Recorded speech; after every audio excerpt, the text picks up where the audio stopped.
malam berterusan berpanjangan sehingga ke akhir zaman.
Go today.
Share the wisdom to the spirit of Islam. Revelation and reason shall excel, shall prevail. Merging faith and knowledge, we, the Khalifa, we will fulfill the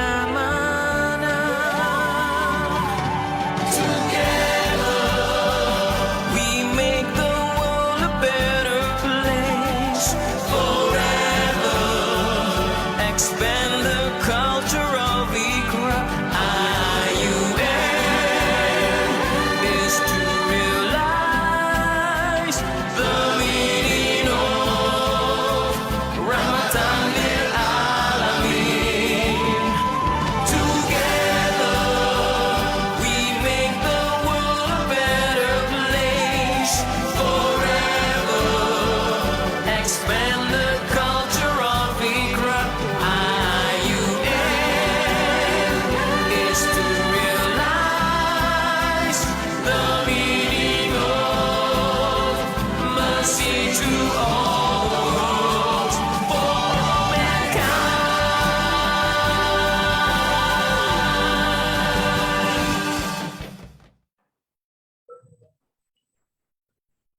Assalamualaikum warahmatullahi wabarakatuh. Bismillahirrahmanirrahim. Alhamdulillahirabbil alamin. Wassalatu wassalamu ala asyrafil anbiya'i wal mursalin wa ala alihi wa sahbihi ajma'in. Rabbi shrah li sadri wa yassir li amri wahlul 'uqdatam min lisani yafqahu qawli. Prof. Dr. Rusni Hassan, Dean of IUM Institute of Islamic Banking and Finance, IIBF, office bearers, staff, student of IIBF, brothers and sisters. Welcome to IIBF briefing and ta'aruf for semester 2, 2021-2022. To gain barakah, I would like to call upon Dr. Abdul Majid Obaid Hassan Saleh to recite the dua. Fayatafaddal mashkura. بارك الله فيك. بسم الله الرحمن الرحيم. الحمد لله والصلاة والسلام على رسول الله وعلى آله وصحبه ومن والاه.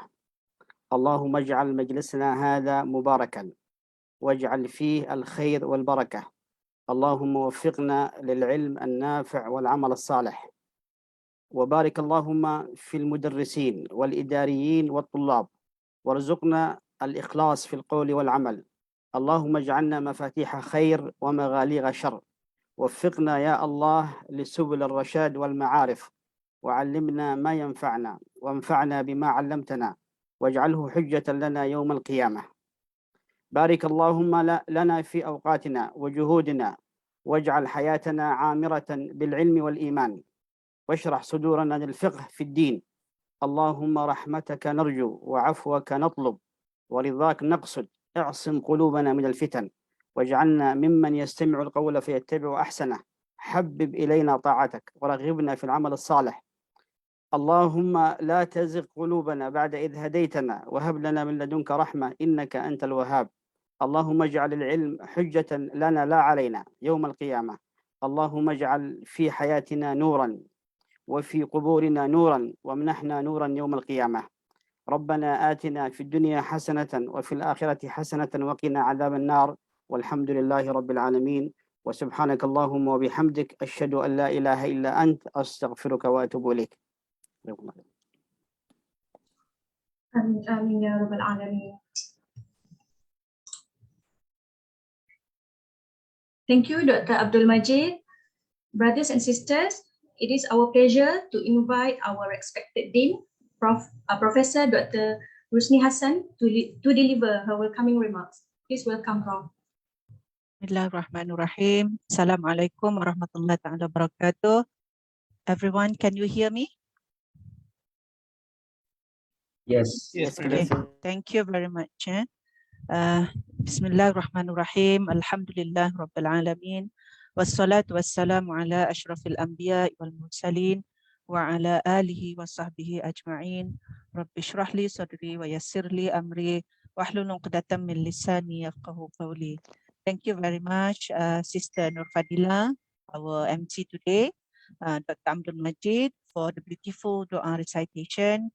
Office bearers of IIBF, IBF team members, IBF student societies were also present here, and then the most respected and the most welcome students that are joining our session today for a ta'aruf and a briefing session. Alhamdulillah, it's good to see some familiar faces or some familiar names that I can see from the list of the participants. Alhamdulillah, for those who have been with us before, ahlan wa sahlan wa marhaban bikum, welcome back.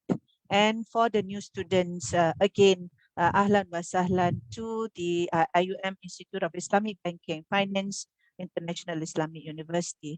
Alhamdulillah, first of all, praise to Allah subhanahu wa ta'ala that we are here today for a briefing session, welcoming our new students for semester 2, 2021-2022. And again, Alhamdulillah, congratulations. And then we are, all IIBF team, are proud to welcome all of you to our institute. So briefly, what we call it, I would like to start with a brief, I would say, introduction of IIBF in particular. The details of the programs and whatnot will be briefed by the respective head of program deputy deans. It just on my welcoming remarks, I would like to highlight few important points about IIBF. Number one is that IIBF was established about 15 to 16 years ago, 2005. And then the institute is actually Institute of Excellence for Education, Research and Publication in Islamic Banking and Finance. We are the kuliah or the faculty in the university offering only postgraduate program. Okay? So this is where we are a bit unique because other faculty or other kuliah in the university offering both undergraduate and postgraduate program. However, in IIBF, we are only offering postgraduate program in Islamic banking and finance, both in masters as well as in PhD. And our program are offered in both language, that is Arabic and also English. Okay? So our content or our approach of teaching and learning in Islamic banking and finance is always multidisciplinary, which there are always component of Sharia, economics, finance, law, and also information technology, which are part and parcel of the domain that belongs to Islamic banking and finance. So believe me, dear students, if you, after you finish your study, for example, in IIBF, you will be able to get the exposure on those related aspects. So we are definitely multidisciplinary. So compared to maybe some other faculty that focus on Sharia only or focus on finance only, but we are offering multidisciplinary subject. Alhamdulillah, so far IIBF have produced about 600 graduates, our alumni who have already graduated, and they are all over the world holding a very significant post either in the regulators, as a regulator, standard setting body, practitioners in various financial institutions. Alhamdulillah, we are so proud of our alumni because we can see that they have there are proof, a lot of proof that actually they are contributing to the industry. So we look forward for new students coming in, graduated after completed of your study within for masters, for example, 1 or 2 years.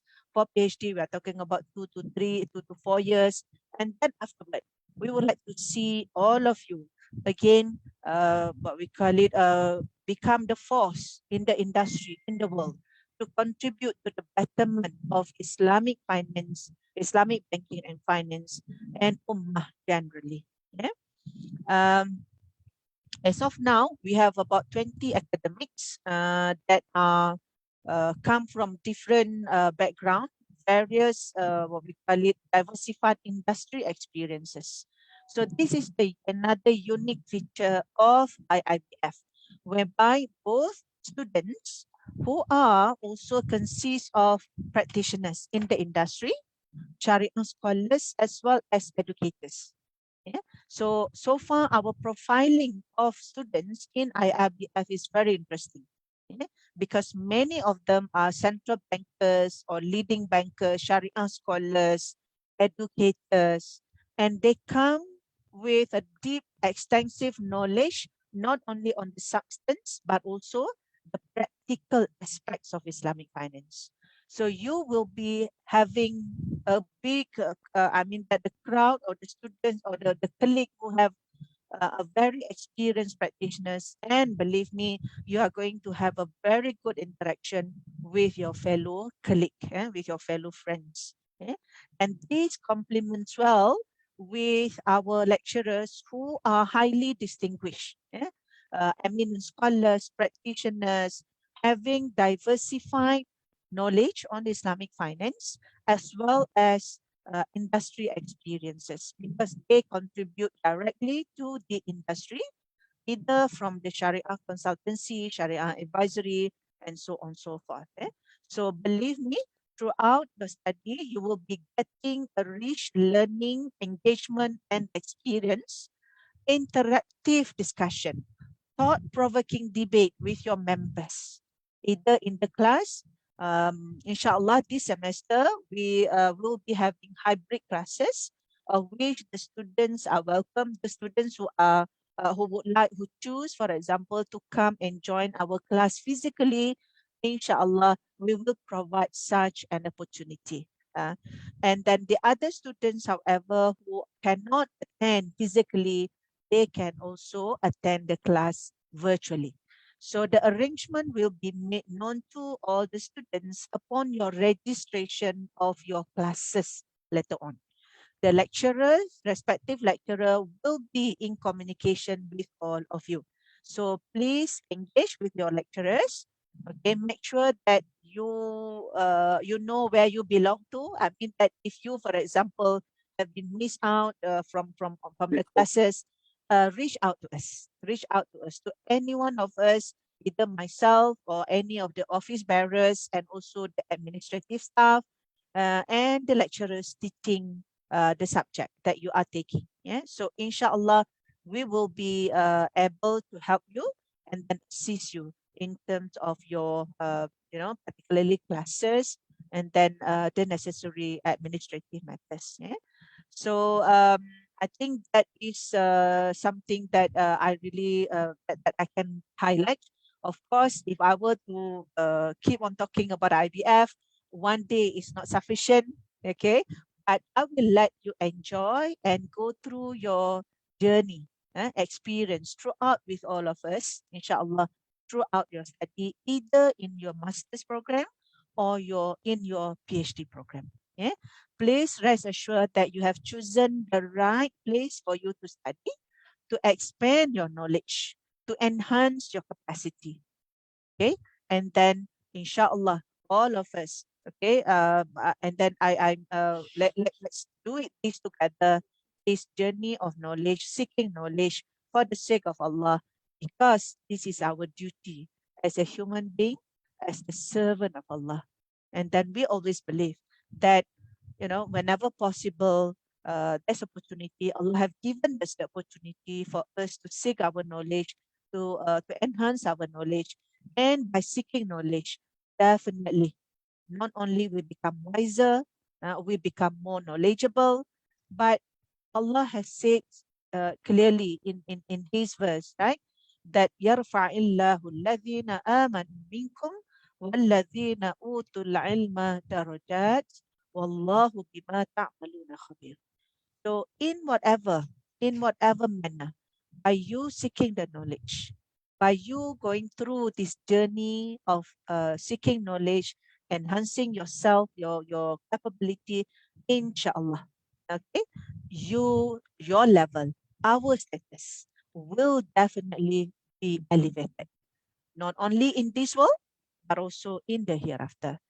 So may Allah subhanahu wa ta'ala give us the best, all of us, and may this session today will benefit all of us. Okay, please don't hesitate to ask questions, not only during this session, but also we are available, to you, inshallah, and then you can always reach out to us at any time that you would like to clarify matters and whatnot. Yeah.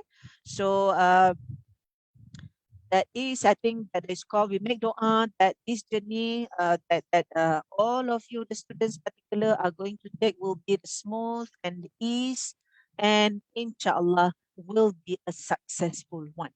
Yeah, inshallah. So Allahumma alimna ma yanfa'una wanfa'na bima 'allamtana wa zidna ilma.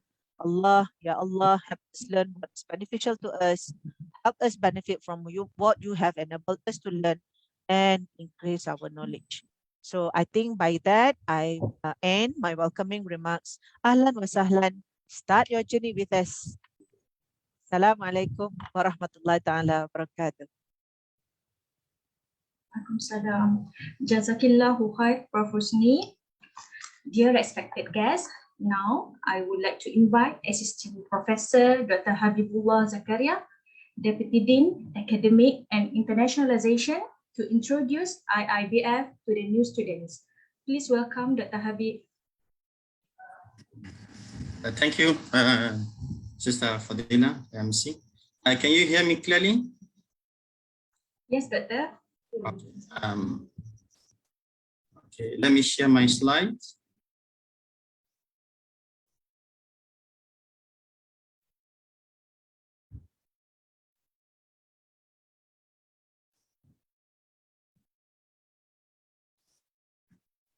Okay, Assalamualaikum warahmatullahi wabarakatuh. Ahlan wa sahlan wa marhaban bikum. Welcome all of you to IIUM Institute of Islamic Banking and Finance. I think with all due respect to our honorable Dean, Professor Dr. Husni Hassan, all Office Bagia, Dr. Razali, Deputy Dean Research, Dr. Nur Farha Mahdi, Deputy Dean Student Affairs, all HOP, starting with Dr. Harina,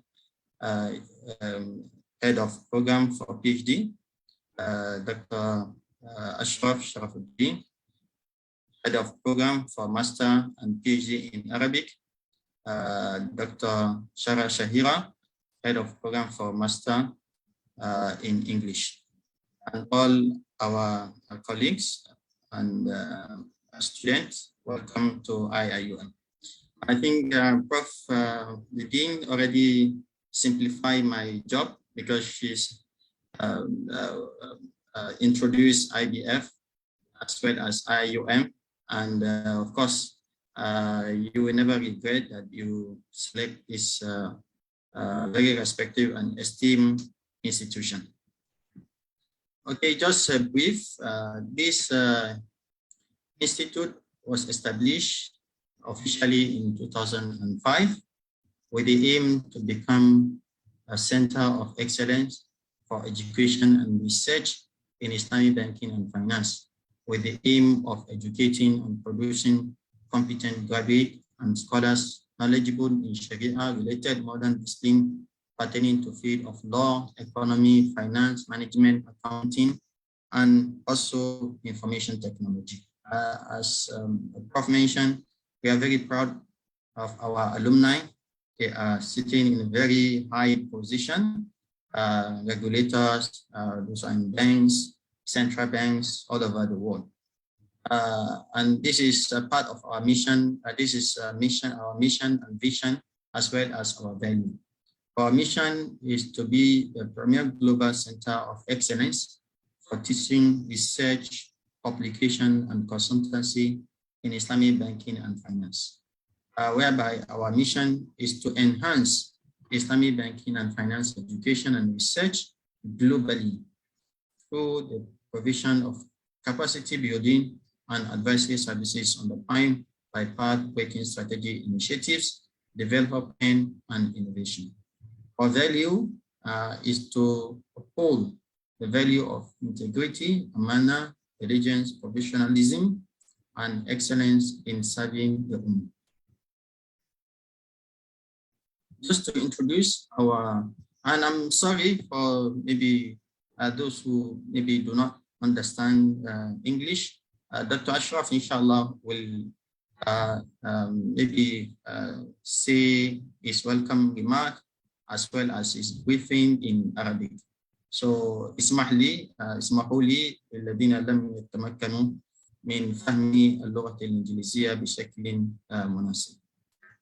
So, our lineup, starting with our Dean, Professor Dr. Husni Hassan, myself, Deputy Dean Academic and Internalization, Dr. Farha Mahdi, Deputy Dean Student Development and Community Engagement, Associate Professor Dr. Razali Harun, Deputy Dean Prosperity Responsible Research, and enhanced by 3 HOP, Dr. Ashraf Sharafuddin, Head of Program for PhD and Master in Arabic, Dr. Nur Harina Rizwan, Head of Program for PhD in English, of course, and as well as Dr. Shara Shahira, Head of Program Master in English. So the purpose of introducing this is that if you have anything that you want to share or you have any inquiry, you know who are those who in charge of the management. So it's good that each one of us, we allow university to pass through us. We don't just pass through university, but we allow university to pass through us by knowing each other, and communication. So these are the things that we in IUM, because as we're going to present, we have more than 50, almost 57 nationalities in IIBF. And IIUM itself has more than 100 nationalities. I think this is a very good opportunity for each one of us to benefit from. Also, because IBF is not only about teaching, as I mentioned, we have research, we have community service. So we have many projects. Some projects are community-based, some projects are research-based, some projects are teaching-based. So we have our project leaders. So you can also know these scholars, so that if you are interested in any program, you can liaise with project managers. We also have eminent scholars, as our dean just mentioned. All are eminent scholars, but a few of them that they are very influential in the academia as well as industry, and they are holding very high position in the banking and financial sectors. So I have with me Professor Dr. Enku Rabia Adawiyah. Maybe you'll be hearing her name many times. So she's also now currently, she is one of the SAC member under Central Bank of Malaysia. Prof. Husni Hassan, our dean, of course, one of the most influential women in Islamic banking and finance. She was also SAC member, and she's also chairperson in many Islamic banking and finance sector. Professor Dr. Salina Haji Kasim, one of the prominent scholars, especially in Islamic banking, Islamic social finance. She's well known, not only in Malaysia, but globally. In our area, she published she published a lot of articles in Scopus on the subject Islamic social finance. We also have Associate Professor Dr. Azlan Hassan, is well-known figure globally. He's also sitting as Sharia advisor, Sharia committee in Islamic banking and finance sector. Associate Professor Dr. Said Musa Al-Habshi, as well as Associate Professor Dr. Aznan Muhammad Nur. Both of them also Sharia advisors in the banking sector. Some also a policy fatwa, member of fatwa, especially Dr. Aznan. So knowing this figure is very good to know. If you need any consultation, you need some advice, you can also email them and contact them. These are the charts, okay, Dean, Deputy Dean, HOP, as well as project managers. So our strength, we have 3 professors, 5 associate professor, 9 assistant professor. We have 3 academic fellow, and 6 supported by 6 admin staff. Okay, just to add this, you can find it in our website, and I appeal to each one of us, please visit our website.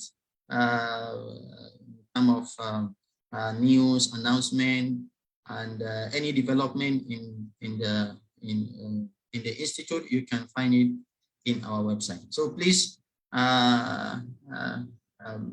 we appeal to each one to visit our website at least once in a while, so that you're familiar with forms. You can also find it in our website. So these are our professors.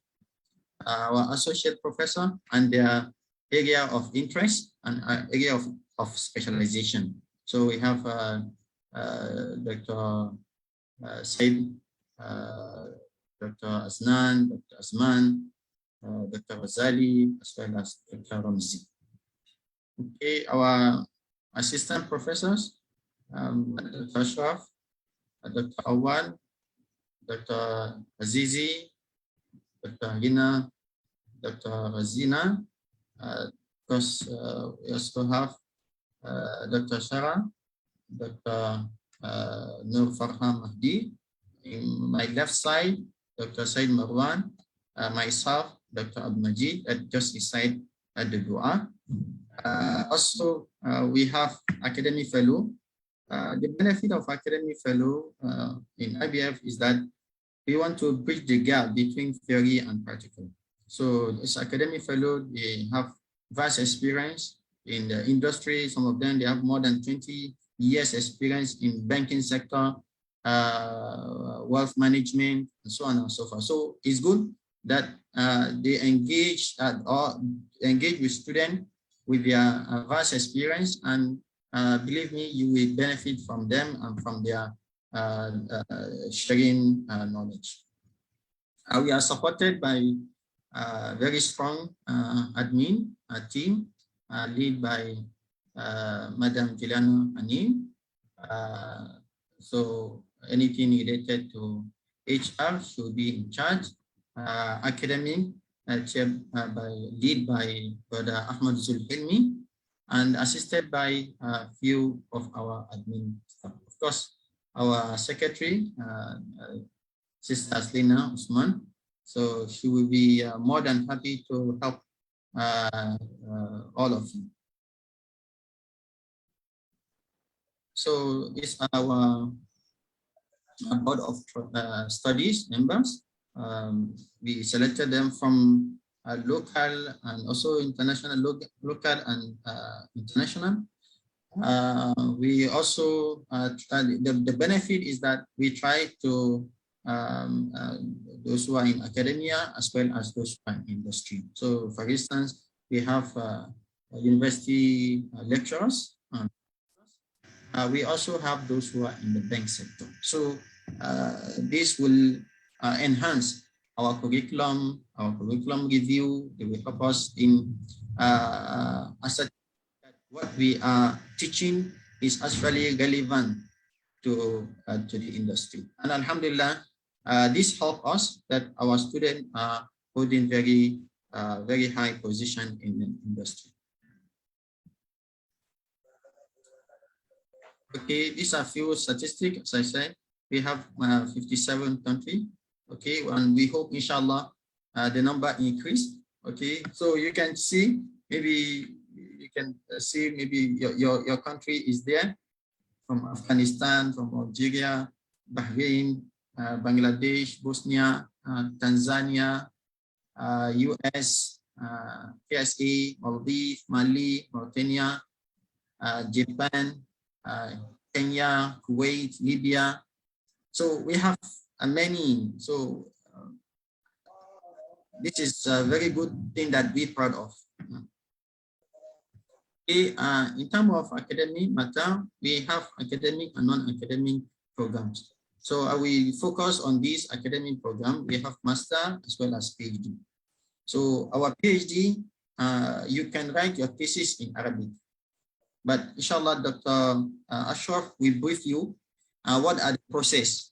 If you want to write a thesis in Arabic, what are the requirements? What do you need to submit? So please familiarize yourself with all this so that you will not encounter any problem. And you need to liaise with. Okay. Our PhD, you can be PhD in Arabic as well as in English. We have master in Arabic, we have master in English. So those who are doing your master, you can decide from first semester which one. The only difference is the medium of instruction. The only difference is medium of instruction. Of course, there are a few maybe examples and so on. So each region, each language has the way of communicating, the way of delivering. So we will take note of these differences. So we currently have coursework. So inshallah, we are going to offer another mode, which is a mixed mode, inshallah. So for those who are interested, you are from industry, then you want to maybe take opportunity to introduce this certificate program to your industry, ahlan wa sahlan. We can liaise with me or our management. Okay, I think because of time, that's a few things I can. If there is any question, we welcome question answer. Thank you. Assalamualaikum warahmatullahi wabarakatuh. Thank you, Dr. Habib. Thank you. Okay, we move to the next agenda. Let's hear from Head of Program, PhD in Islamic Banking and Finance, Assistant Professor Dr. Nur Harina Rizwan.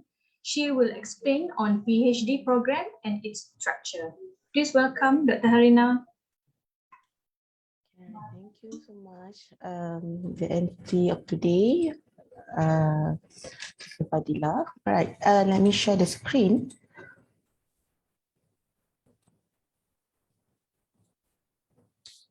All right. Okay. Assalamualaikum warahmatullahi wabarakatuh, everyone, and very good afternoon. Right. Okay. Today I would like to give a briefing on the program of Doctor of Philosophy in Islamic Banking and Finance. Before that, I would like to welcome everyone, the new students for the Islamic Banking and Finance. Yeah, for our institute, we are much honored to have all of you in this program, and I would like to also to welcome our respected dean, the deputy deans, the HOPs, the academic teams, yeah, the administrative teams, the students, yeah, the student societies, the new students, and all. Right. So this is the briefing, yeah, for the new students for this semester, semester 2, 2021 to 2022. Yeah, so I believe for those who are here, you have been receiving your offer letter, yeah, from the CPS regarding the admission to our program. For this particular program, for Doctor of Philosophy in Islamic Banking and Finance. Right, and this is for the general for the admission requirement for the program for the philosophy of for PhD of Islamic Banking and Finance. Now, for the first one is the bachelor degree, and the second one is the master degree. And I believe everyone have gone through all these admission requirements for this program. Yeah, and there are second requirement for this program, which is for the English language requirements. For the applicants, for the students, they need to produce for the satisfactory proof of proficiency of English language. So this is the requirement, the university requirement. So everyone should have shown, so the proof of proficiency of English language. So for those who are written the thesis in English, so for the TOEFL, for the minimum requirement for the student should have is 550, for IELTS is 6, and for the EPT, so EPT, the English placement test, is our internal IUM internal placement test. For those who are sitting for this EPT, so should have the minimum score of 6. So this is all the requirement for the programs under IUM. So it's including for the PIBF. So everyone should have or pass for the English requirement in order to enroll to PIBF program with us. And for those who are not meet the English requirement, for this level, you are not allowed to register for any PIBF courses, until you have produced or you have passed for the requirement, the English requirement test, then you are allowed to sit or for register for our PIBF courses. Right. And under this PIBF programs, yeah, for the duration of the studies, for the full time is for the minimum is 2 years. Yeah, and for the normal duration is 3 years, while for the maximum is 6 years. And for those who are taking for the part-time for this under this PIBF program, the minimum duration is 3 years, while for the normal is 6 years, and you should not exceed 8 years, yeah, academic years for the part-time under this program.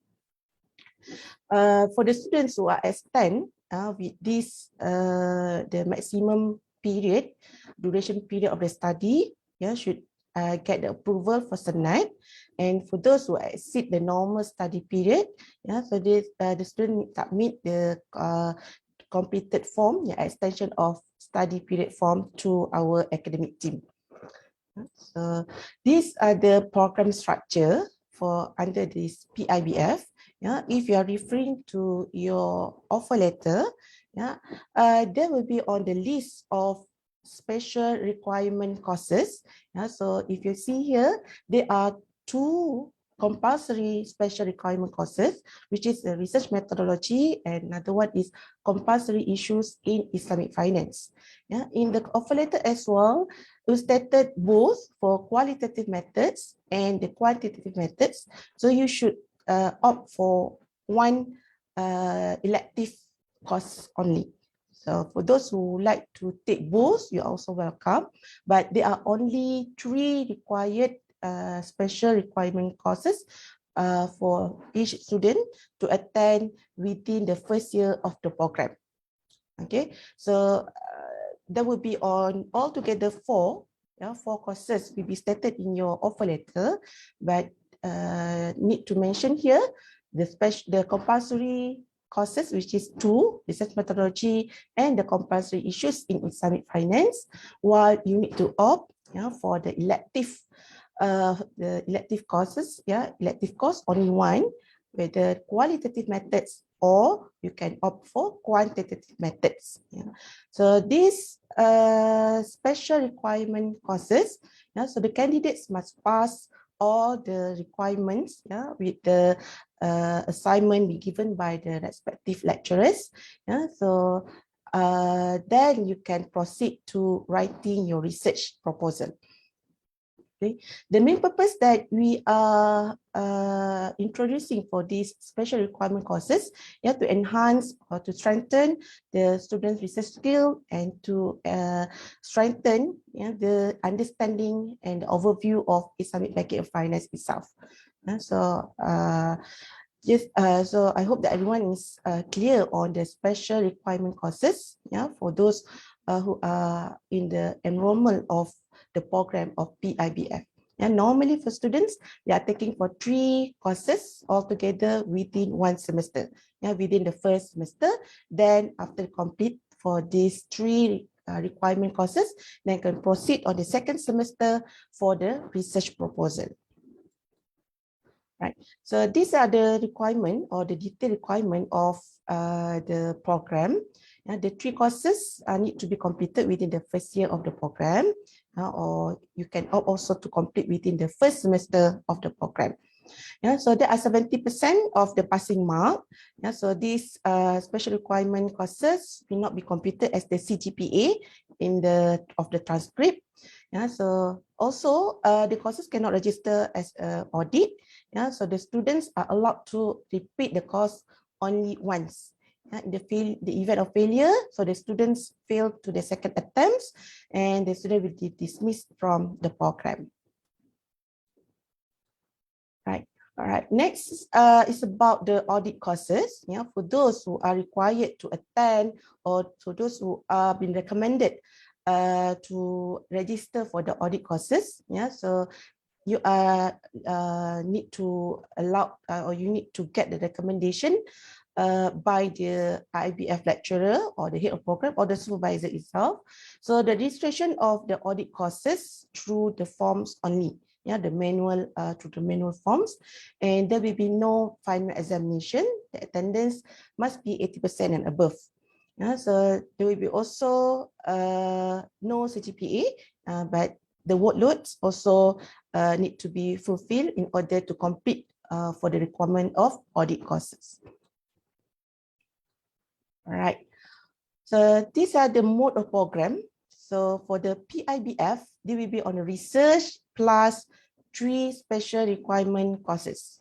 As I explained just now, so there are altogether in total 9 credit hours, which is we consist of 2 compulsory courses with 1 elective course.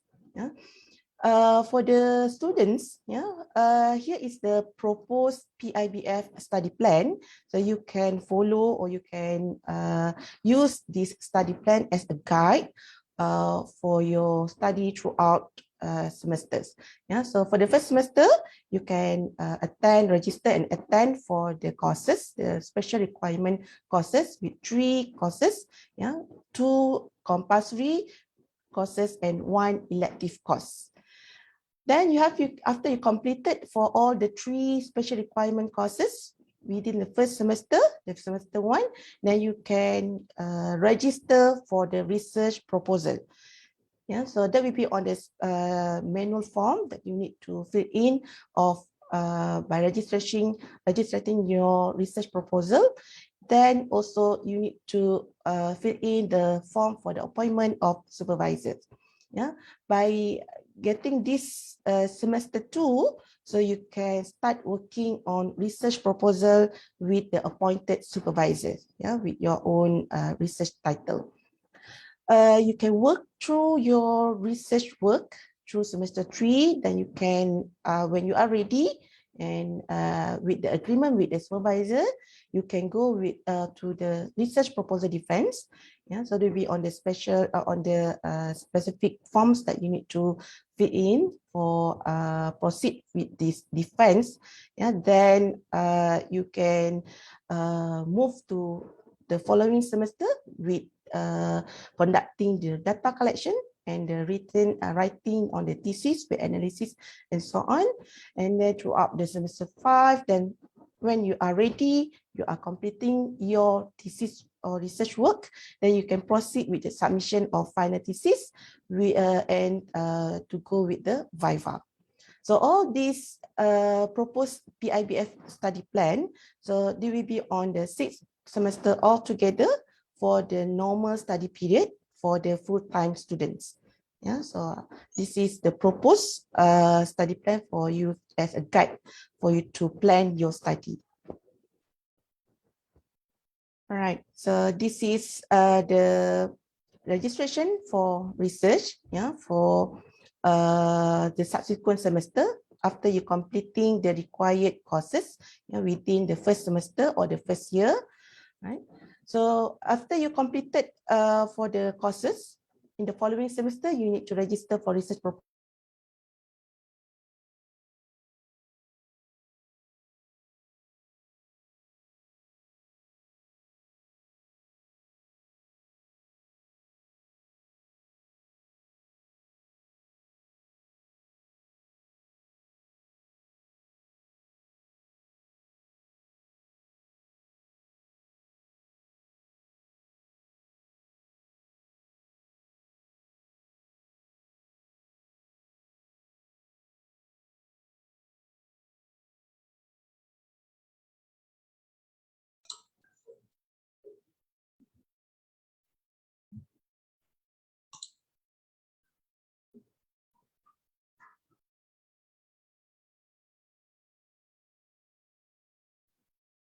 Mr. Fadila?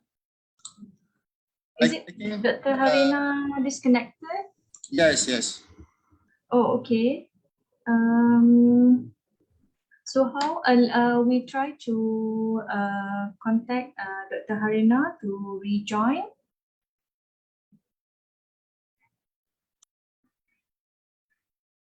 For the sake of time, can we allow next to present? I will call her. You mean Dr. Shara? Yes, Dr. yes. Shara?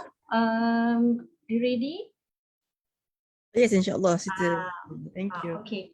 So I would like to invite the Assistant Professor Dr. Shara Shahira Muhammad Yusof, Head of Program for Master of Science in Islamic Banking and Finance, to give her presentation. Please welcome Dr. Shara. Bismillahirrahmanirrahim. Thank you, Nur Fadila. Respected Dean, Professor Dr. Rusni Hassan, Deputy Deans, Dr. Habibullah Zakaria, Dr. Razali Harun, Dr. Nur Faham Hadi, and the rest of my academic colleagues, administrative staff, celebrated new students, brothers and sisters, ladies and gentlemen. Assalamualaikum warahmatullahi wabarakatuh. Let me share the screen, but just to let you know, actually in Gombak here is a heavy rain. So I think maybe that is the reason why Dr. Harina missing just now. So let's say the same thing happened to us. So please bear with us, yeah. All right. I'll be explaining to all of you about the structure on Masters of Science in Islamic Banking and Finance. Okay. First of all, I would like to welcome all of you. Ahlan wa sahlan wa marhaban bikum and selamat datang to IIUM Islamic Banking, Institute of Islamic Banking and Finance.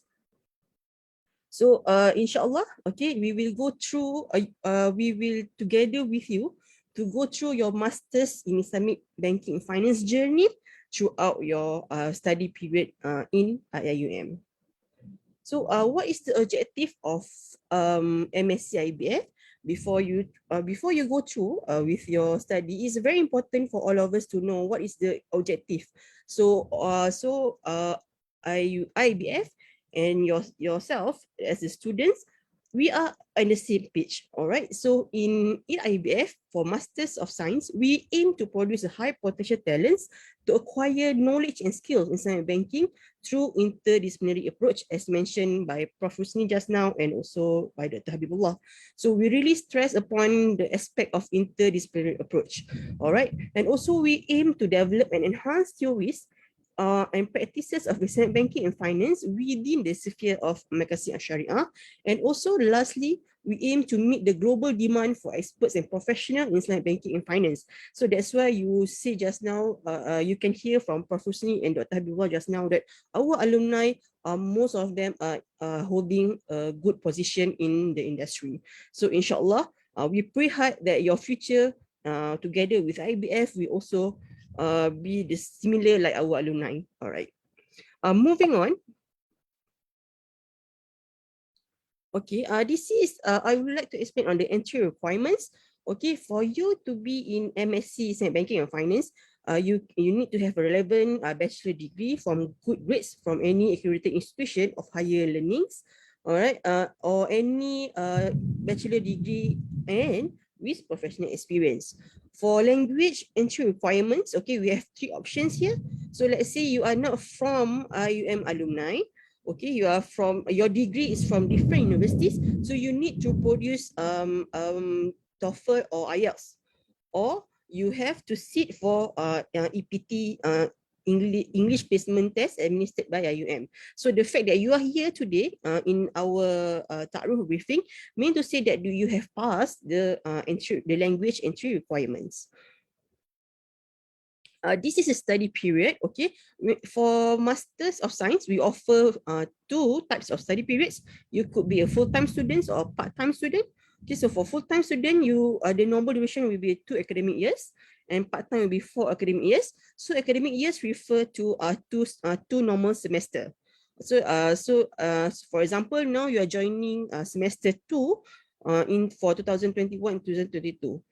So this is your first semester. All right. So you have to fulfill 2 academic years, equivalent to 4 normal semesters.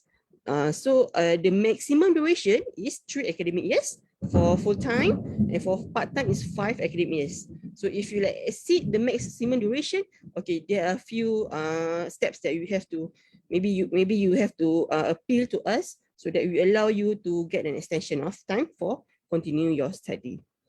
Moving on, okay, this is the mode of program offered by IBF. Okay, there are 2 options here. Okay, first one is a 30 credits of the coursework. plus 12 credit hours of visitation, or you have another option of 36 credit hours plus 6 hours of research paper.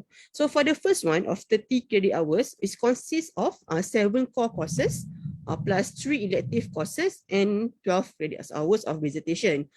And on the other hand, we have 7 core courses plus 5 elective courses and 6 credit hours for research paper. So I hope by now you can see the difference between 12 credit hours and 6 credit hours.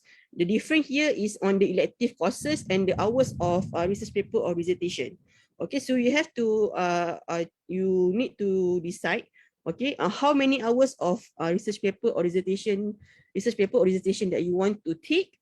Okay, and then you can start your study plan from now. All right. So this is the program structure.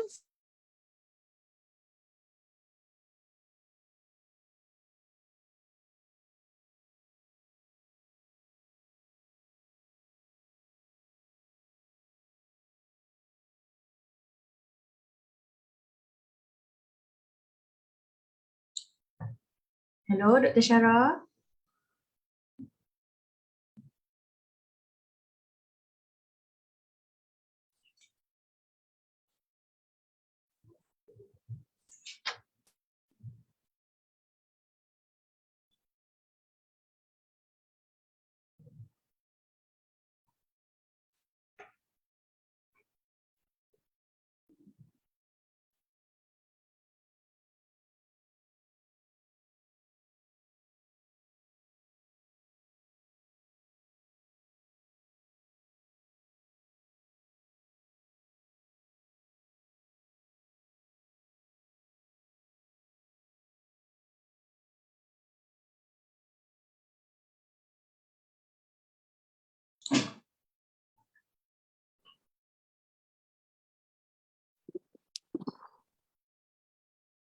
I'm so sorry.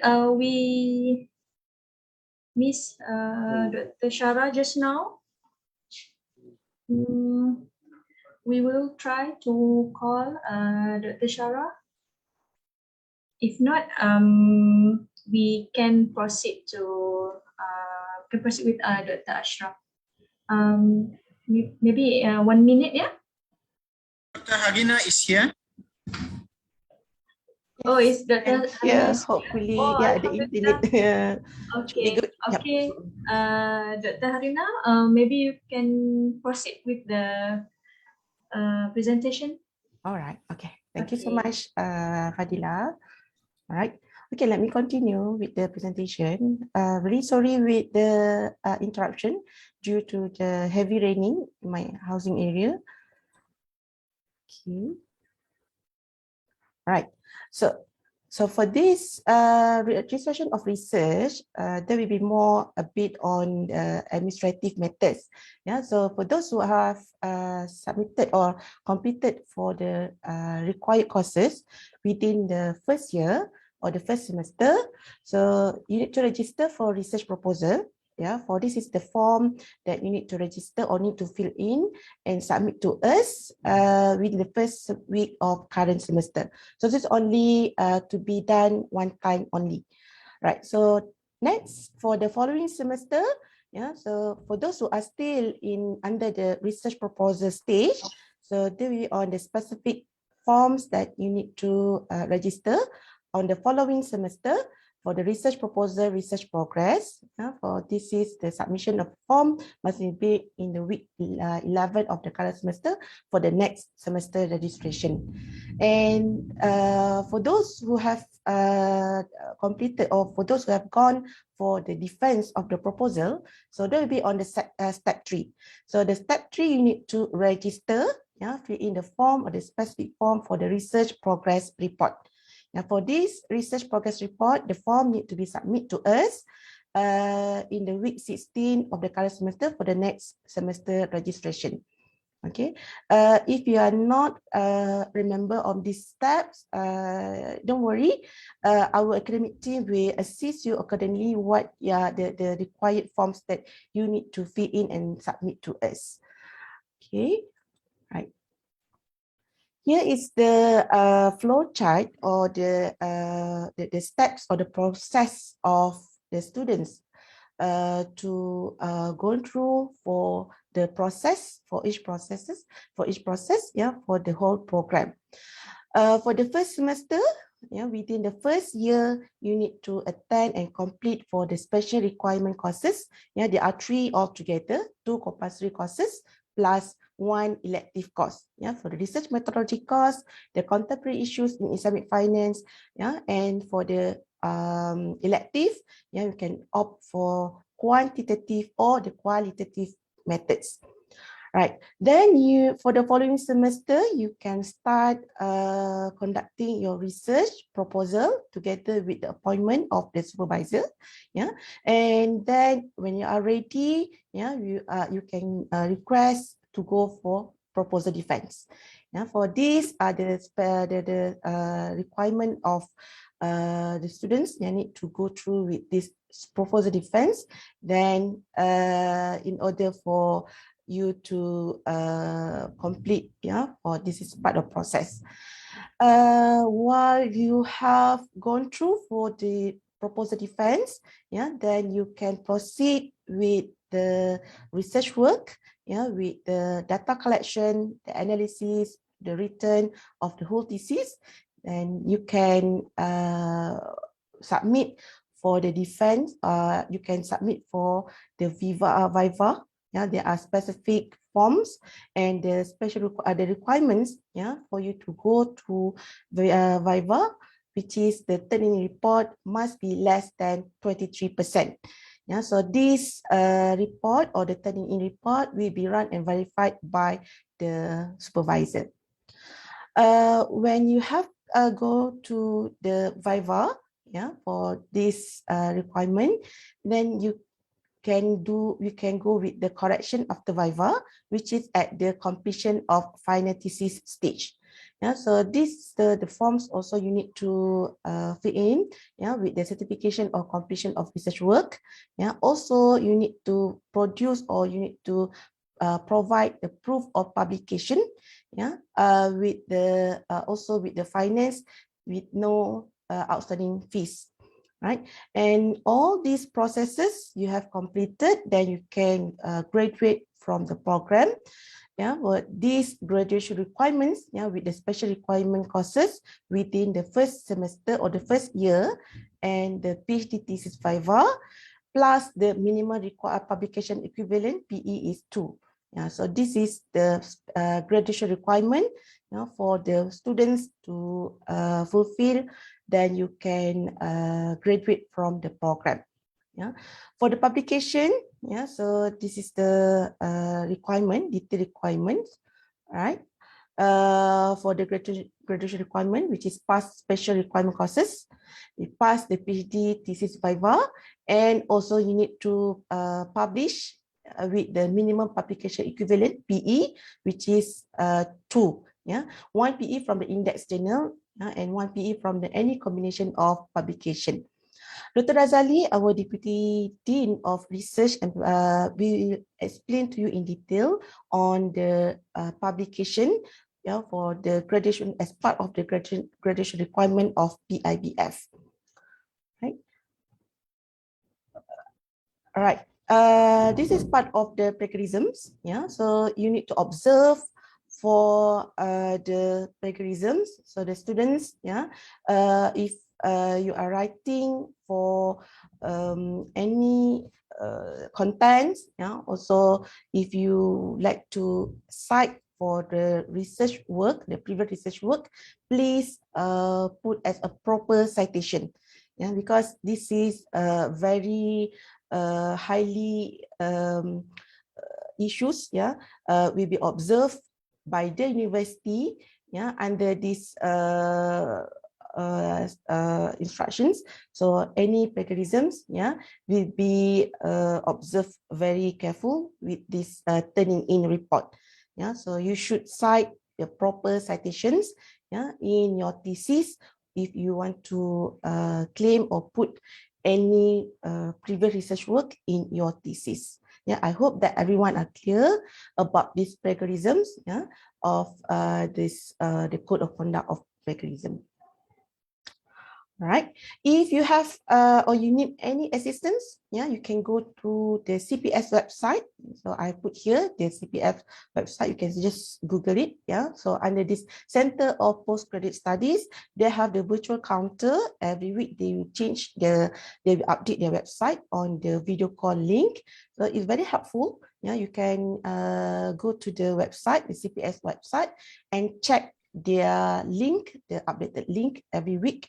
Yeah, so they can go to the link and ask if you have any queries and you need assistance regarding your admission, yeah, regarding your visa issue and so on. So they will be very helpful. The staff will be very helpful to assist you accordingly with regard or any matters related to your study. Right.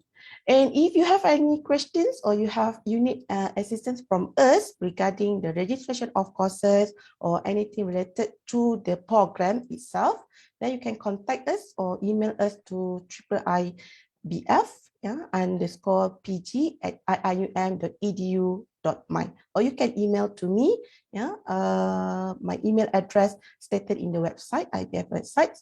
We will assist you accordingly, inshallah. So I think that's all. Yeah, that's all for the briefing of the PIBF. If you have any further queries, yeah, we can have a Q&A session at the end of session. Right, I think that's all from me. Thank you so much. I pass back to the MC, Sister Fadila. Okay, thank you so much, Dr. Harina. So we have Dr. Shara here. How are Yes, you, Sister Dr. I'm so Shara? sorry, Okay. Ya Allah. Okay, I'm so sorry, everyone. Okay, let's So continue let me with your continue. presentation, Dr. Shara. Please welcome. Yeah. All right. So this is, I believe this is where I stop, right, Sister Fadila? Yes. Okay, so I would like to explain actually on the prerequisite courses. So what is prerequisite courses is courses that you have to take prior to the core courses. Okay, so but for prerequisite courses, you don't have any grading.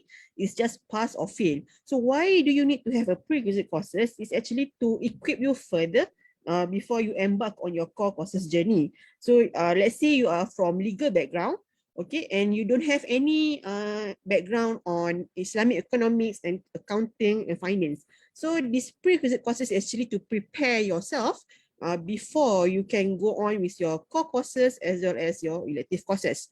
All right, so how do you know whether you are going to have prerequisite courses or not? Okay, it's mentioned in your letter offer. So you have to refer back to your letter offer, and it's mentioned there which core courses that you have to take. And if you think that you can be exempted from the prerequisite courses, you can email back to us, okay, your application. And on top of that, you have to prove to us why you think that you are qualified to get the exemption for the prerequisite courses. Okay, so this is the 5 prerequisite courses. We have Islamic commercial law, we have money and banking, we have principles of economics, business, mathematics and statistics, and also principles of accounting and finance. So let's say you're coming from Sharia background, okay, you have to take principles of economics, business, mathematics, statistics, accounting and finance, as well as money and banking. So that's an example that I can give you. All right. So now moving on. So this is a 7 core courses that is very important throughout your master's journey in IBF. So we have first one is Islamic financial system, Islamic economics, and then we have transaction in Islamic banking and finance, and followed by financial management analysis.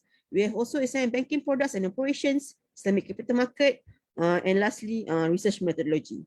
So I have students coming to me requesting to sit for core courses, for elective courses. So my advice to all of you is that please finish your core courses first, and then only you can choose your elective courses. Okay. Now this is the condition for core courses. You must pass all core courses. You cannot get below C. Okay. It consider if you get below than that, then you have to repeat the same courses for the next semester. Okay, and then you have please bear in mind that if you fail the same course for the 3 consecutive semester, you will be dismissed from the university. So this is a difference between the core courses and the prerequisite. For prerequisite, you only have to sit for the class and ensure you pass the subjects. But for core courses, you have to make sure you have to get B and above. All right. Now, let us move on to elective courses. Okay. After you finish your 7 core courses, you have these options of 11 elective courses. So again, depending on your research paper or dissertation of 6 or 12 credit hours, okay, you have this option of risk management, takaful, principles of Islamic jurisprudence, ethics, accounting, legal issues, Islamic wealth management, fintech for Islamic finance, wakaf, zakat, and also on issues in Islamic financial inclusion. So that's why I stress again that you have to fulfill your core courses before you can go to your elective courses. Why? So that when you go to elective courses, it's an extension of the core courses that you have learned in your core courses. So let's say if let's say from prerequisite, then you straight away jump to your elective courses, then it's not jive lah in a way. So you have to need to get your core courses first. Then only you can understand better the elective courses that you're going to choose later on. All right. So I hope it's clear. So this is the condition for elective courses. Okay. Of course, again, it's similar to core courses. Okay. You need to achieve C and above. Okay. And if let's say you fail, you have to repeat. But for elective courses, if let's say you fail one of the 11 courses, for the next semester you can choose to take another one. Okay, it's either you repeat the same courses or you can repeat another elective courses in the subsequent semester. All right, so as I mentioned just now, list of courses is specifically incorporated to give scope and flexibility to the master's program. All right, and of course you can choose which elective courses that suit you the best. Also, okay, on top of that, I would like to inform to all of you that we have Masters of Science in Banking and Finance specialization, whereby we offer a specialization in Islamic social finance. So, what is the difference? Okay, the difference is that for Islamic social finance specialization, okay, you have to take these 4 compulsory elective subjects. Okay, so for you to be categorized as a specialization in Islamic social finance, for your elective subject, you have these 4 options only. Okay, on top of the 11 options that I mentioned just now. Okay, for specialization, you have to go through, you have to sit for this wakaf, zakat, issues in Islamic financial inclusion, as well as Islamic wealth management. All right. So of course, some students ask me what is different. Okay, in your scroll later on, it won't mention MSc IBS specialization, but the specialization part will be appeared in your academic transcript, your official academic transcript. Okay. So this is the important website. Okay, please, I beg to all the new students. Okay, this is 2 important website that you have to visit frequently. Okay, on top of our official IBS website. You also have to visit CPS website, okay, Center for Postgraduate Studies. Why?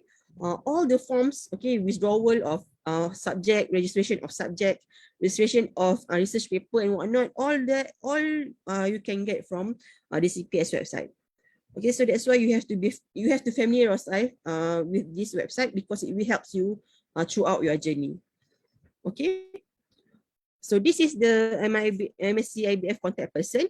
Okay, myself, you can email to me, and also I am assisted by Brother Ahmad Zulhilmi together with Sister Nur Fadilah, the MC today. And if anything, you have any question regarding masters, or let's say you have any problem regarding your masters, you have let's say you have problem with your study plan, you can always email to me and email to ibf_academic@ium.edu.my. So one of us, okay, will assist you accordingly, inshallah. So I think that's all from me. Thank you. And I wish you all the best with your master's journey. And I hope you have a pleasant stay with IIBF. Thank you, everyone. Shukran jazilan. Wassalamualaikum warahmatullahi wabarakatuh.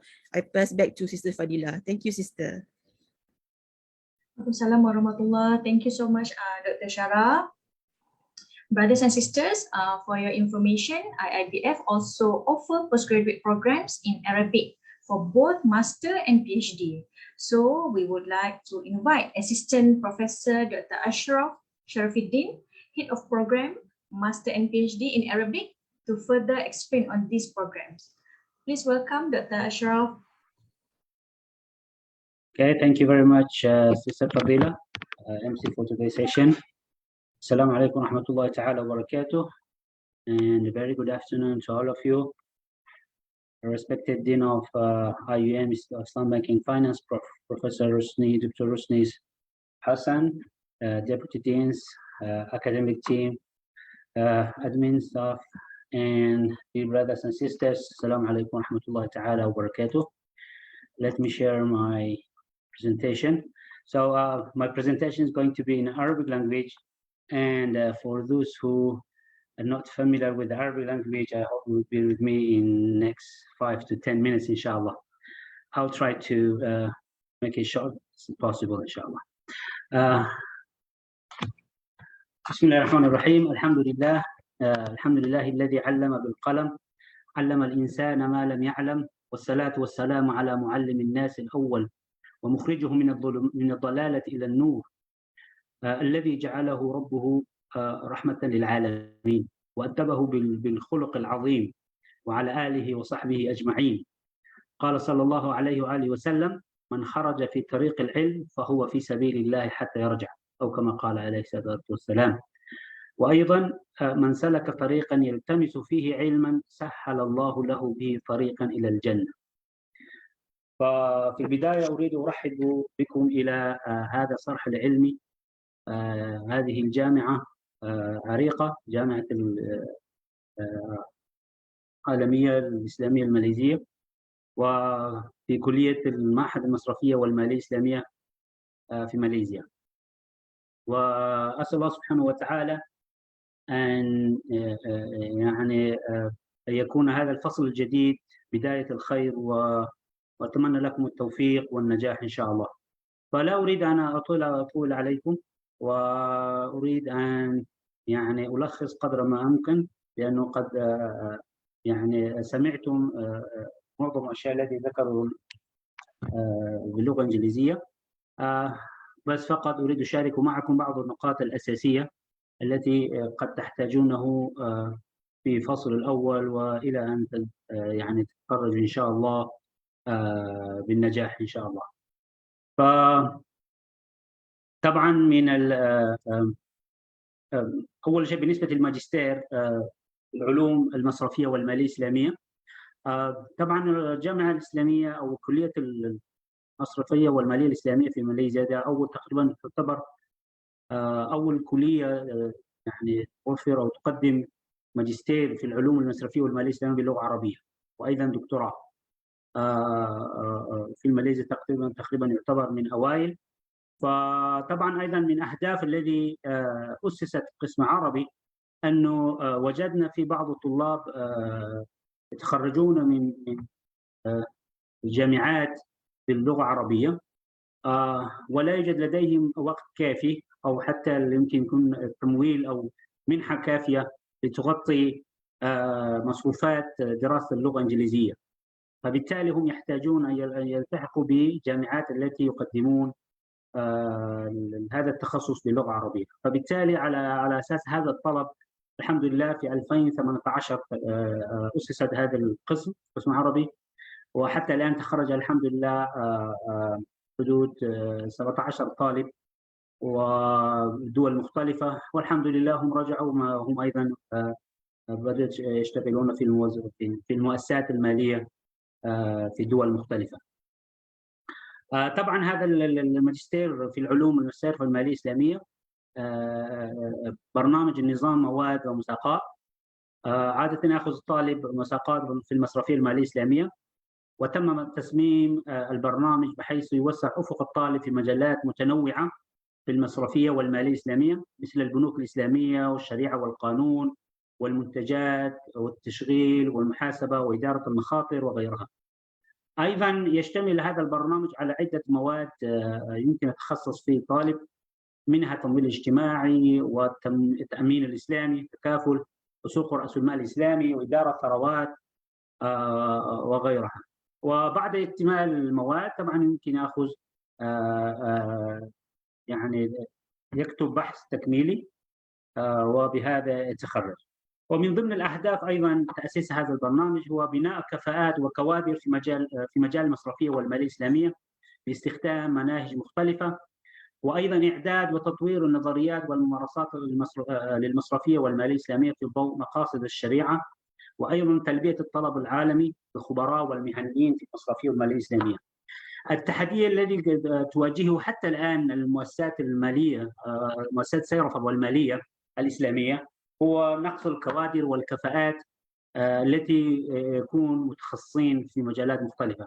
هو عادة الذي موجود كوادر إما يكون يعني خريجين من كليات الشريعة وبدون كفاءات في التخصصات المالية أو المحاسبة أو غيرها، فبالتالي يعتبر كنوع من التحدي للمؤسسات المالية الإسلامية.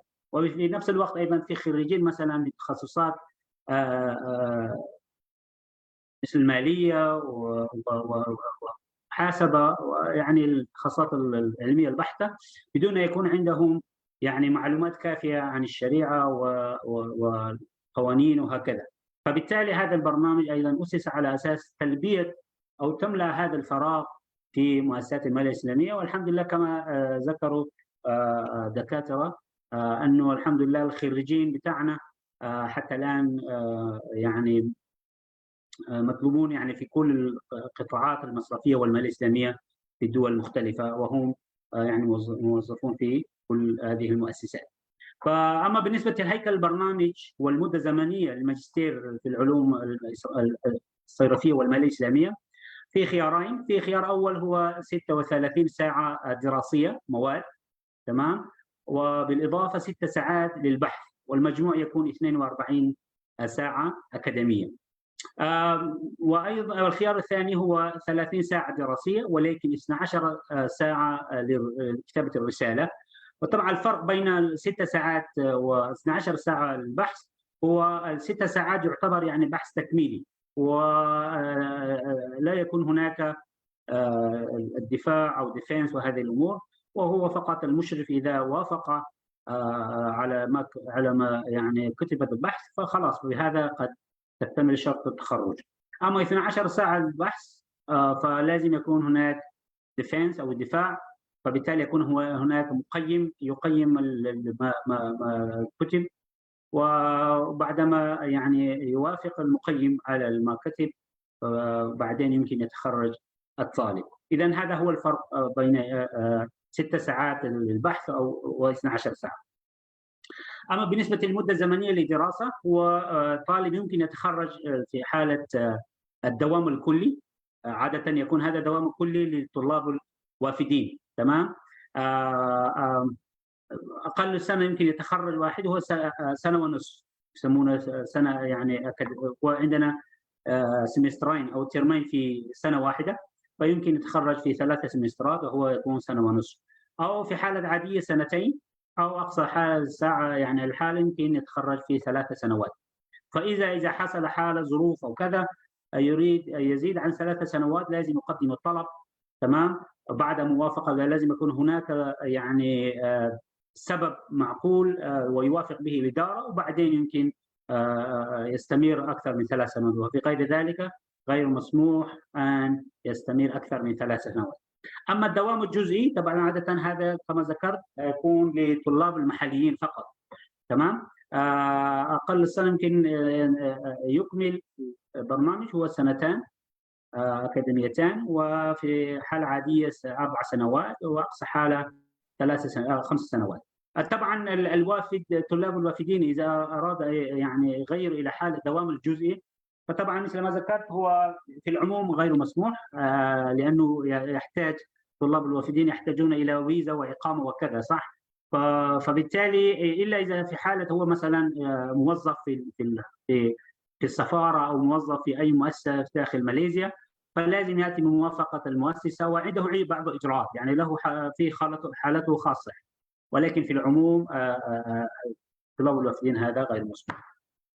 طبعا متطلبات التقديم والالتحاق بالبرنامج، اول شيء لازم يكون طالب عنده حصل على بكالوريوس بما لا يقل على معدل الجيد من مؤسسات تعليميه معتمده من التعليم العالي من الدوله. تمام. اما بالنسبه لمتطلبات اللغه الانجليزيه واللغه العربيه، بما انه اللغه الانجليزيه تعتبر كاللغه الاساسيه للتواصل داخل الجامعه، تمام، وفي ماليزيا بشكل عموم، وداخل الجامعه ايضا تعتبر لغه التواصل، فبالتالي اقل مستوى لازم تاتي به هو مستوى الثالث في امتحان ايلتس، تمام، لازم تاتي بدرجه بالمستوى الثالث. اما اذا كان في حاله الطايفل مثلا لازم تاتي اقل درجه هو 425. واما في حاله الثالث انه يمكن تجلس في معهد اللغات في داخل الجامعه الاسلاميه، ولازم تجلس في تحديد المستوى، امتحان تحديد المستوى، ولازم تاتي باقل شيء ايضا المستوى الثالث، تمام. في اذا 3 خيارات عندك، فاذا ارجو منكم لازم تنظروا في ماذا؟ تنظروا في الاوفر ليتر او ورقه القبول، ماذا مكتوب فيه؟ هل انتم قدمتم الشهادات اللغه الانجليزيه ولا لا؟ اذا ما قدمتم ولا يوجد لديكم مثلا الايلتس ولا تويفل، فاذا لازم تتواصلوا مع معهد اللغات كما ذكر الدكتور شرف، وايضا في الدكتور هارينا ذكرت الاي بي تي والارقام التواصل والايميل وكذا، لازم تتواصلوا عبر هذا الايميل حتى ايش؟ تحددوا موعد الامتحان لتحديد المستوى، تمام. فاما بالنسبه للغه العربيه، بما انه تدرسون باللغه العربيه وتكتبون باللغه العربيه حتى لطلاب الدكتوراه تكتبون باللغه العربيه، لازم يكون مستوى الذي تاتي به هو مستوى السادس، تمام. اما اذا في حاله انت خريج من احد الجامعات مثلا ماجستير او دكتوراه، تخرجت مثلا من احد الجامعات التي تدرس باللغه العربيه، ففي هذه الحاله خلاص ما في مشكله. اما في حاله اذا ما درست ولكن تعلمت، فاذا في هذا الحال لازم تجلس تحديد المستوى اللغه العربيه في داخل الجامعه ايضا، وتاتي مستوى السادس، تمام. اذا هذا احد المتطلبات الاساسيه حتى تبدا الماجستير، تمام. فلازم تتاكد انك قد كملت هذا الشرط، فارجو منكم في اسرع وقت تتواصلوا مع معهد اللغات حتى تاكدوا انه يعني قد انهيتم هذا الشرط او اكملتم هذا الشرط، تمام. اما بالنسبه للمواد، في 7 مواد اجباريه، وايضا مواد اجباريه لازم تكملوه في اول ما تكمل او تاخذ المواد وتكملوا هذه المواد الاجباريه، تمام. وبالنسبه في مواد الاختياريه يمكن ان يعني تجمع بين بعض المواد الاجباريه وبعض المواد الاختياريه، ولكن هذا يعني نحن نفضل طالب يكمل المواد الاجباريه اول باول، تمام. مواد اختياريه من ضمنها اصول الفقه والاخلاقيات والمحاسبه للمؤسسات الماليه الاسلاميه واداره المخاطر والتكافل وغيرها. وايضا هناك في مواد الاستدراكيه، مواد الاستدراكيه هذا للطلاب الذين تخرجوا من تخصصات غير التخصصات الماليه والاقتصاد والماليه ومثل هذه، تمام. يعني خريج مثلا قانون او خريج مثلا كليه الشريعه او كليات التي لا تتعلق بالمواد التخصصيه، في هذه الحاله لازم يكمل المواد الاستدراكيه. طبعا المواد كم ماده يعني يوفر لك لازم يكون مكتوب عندك في ورقه القبول، تمام. في اوفر لك مكتوب في ما هو المواد الاستدراكيه الذي تكمله، فلازم تكمل هذه المواد الاستدراكيه اول باول قبل ان تاخذ المواد الاساسيه، تمام. لماذا؟ لانه هذه المواد الاستدراكيه يهيئك الى ان تاخذ المواد الاساسيه، ولانه درجه القبول للماجستير بشكل عموم هو 70%، تمام. اقل من 70% لا تعتبر مقبول، فلازم تعيد هذه الماده. فبالتالي حتى تتهيأ وتاخذ المواد الاجباريه وتاتي بالدرجات الممتازه وجيد جدا وكذا، فلازم تاخذ هذه المواد الاستدراكيه اول باول حتى تتاكد انه قد يعني انت المستوى انه تاخذ المواد الاجباريه. طبعا مش بالضروره تاخذ كل هذه المواد، مثل ما ذكرت انه الكليه هي التي بعدما يراجع شهاده مثلا البكالوريوس ما هو المواد الذي اخذه وكذا، يمكن يوفر لك مثلا يقدم لك مادتين او 3 أو 4 مواد او اكثر وكذا حسب احتياجاتك وخلفيه الدراسه التي درست. تمام. بعدما تكمل هذه المواد كله مثل ما ذكرنا في البدايه تكتب بحث اما 6 ساعات او 12 ساعه، وهذه بعض العناوين او مجالات التي يمكن تكتب عن هذه المجالات في مبادئ الفلسفيه المصرفيه الماليه الاسلاميه، المصارف الاستثماريه الاسلاميه، سوق راس المال الاسلامي، اداره ثروات اسلاميه، عن الزكاه والوقف وغيرها من الموضوعات التي له علاقه بماذا؟ له علاقه بالماليه الاسلاميه بشكل عام. تمام؟ ف يعني اذا عندكم اي الاخوه في مرحله الماجستير اذا عندكم اي سؤال استفسار يمكن ترجعون الي مباشره ان شاء الله، او تكتبون ترسلون الايميل او التواصل مع الموظفون الاداريين او اي الاساتذه ان شاء الله، نحن نساعدكم في المعلومات التي تحتاجونها. الان بشكل سريع ايضا للدكتوراه، دكتوراه والفلسفه في السياسه والتمويل الاسلامي. طبعا دكتوراه من متطلبات الالتحاق برنامج وايضا درجه البكالوريوس، وايضا لازم يكون عندك ماجستير. تمام. بالنسبه لمتطلبات اللغه مثل ما ذكرت نفس المتطلبات في مرحله الماجستير اللي ذكرنا هو نفس المتطلبات. تمام. اذا تريد تكتب باللغه العربيه طبعا في الدكتوراه عندنا 3 مواد متطلبات لازم تكمله في اول سمستر. تمام. من هذه المواد تعتبر يعني منهج البحث العلمي مثلا، وايضا قضايا المعاصره في التمويل الاسلامي. هذه المادتين اجباريتين.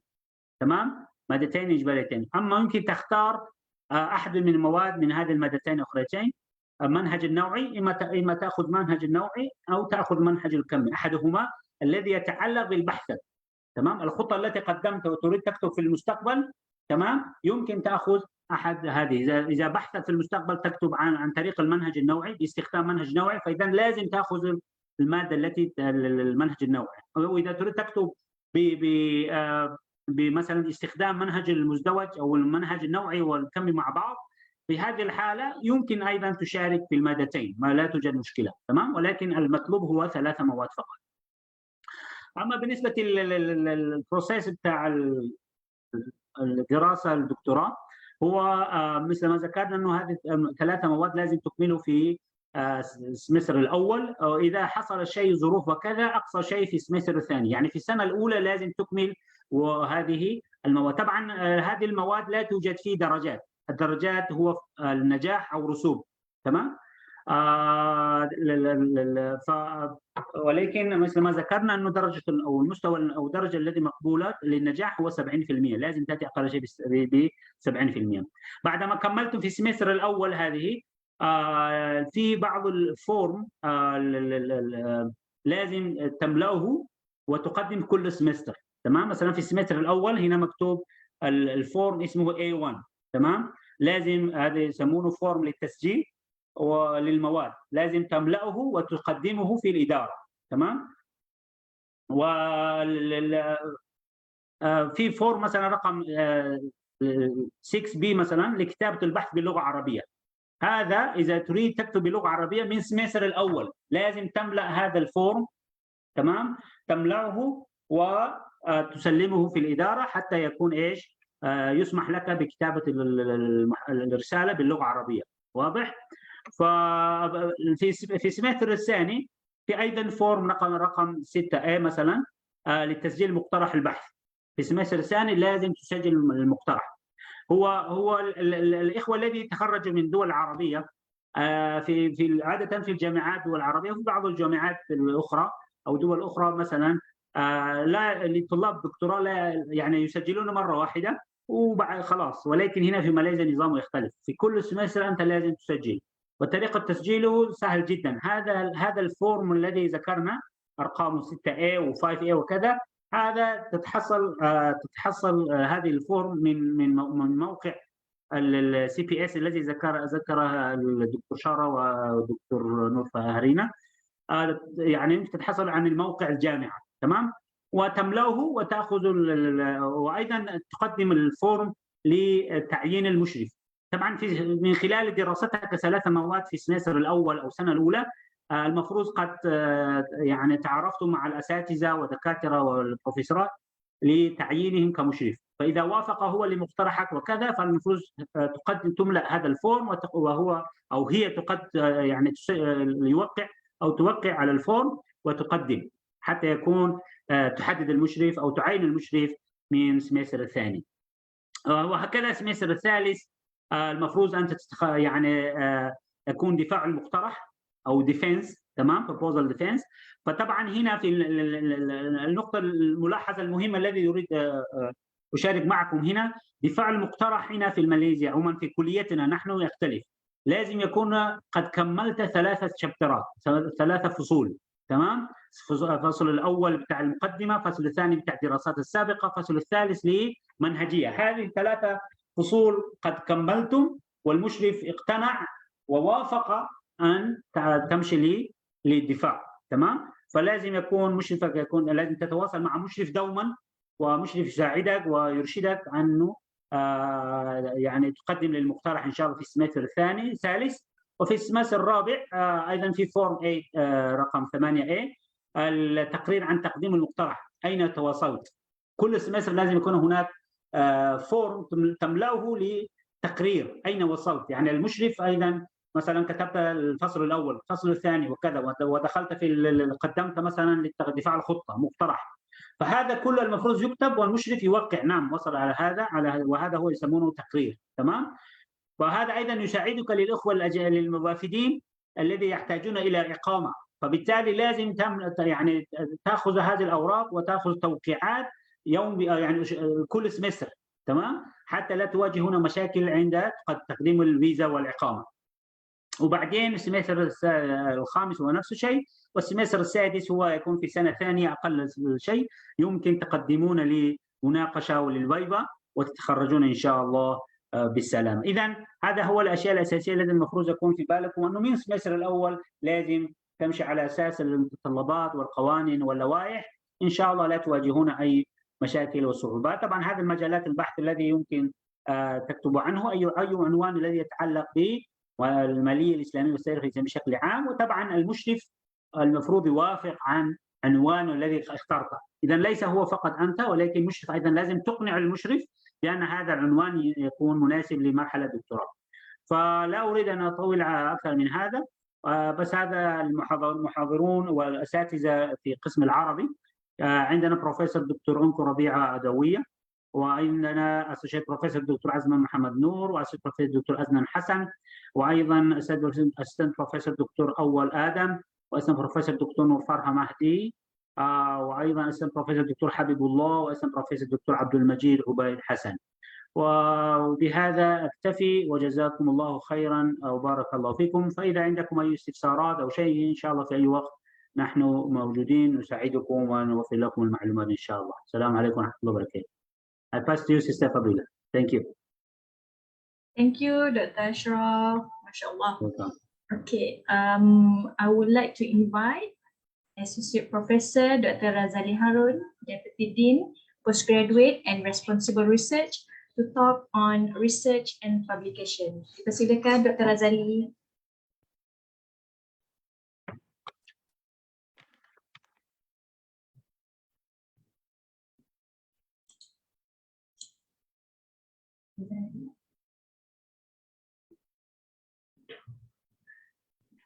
Dr. Razali.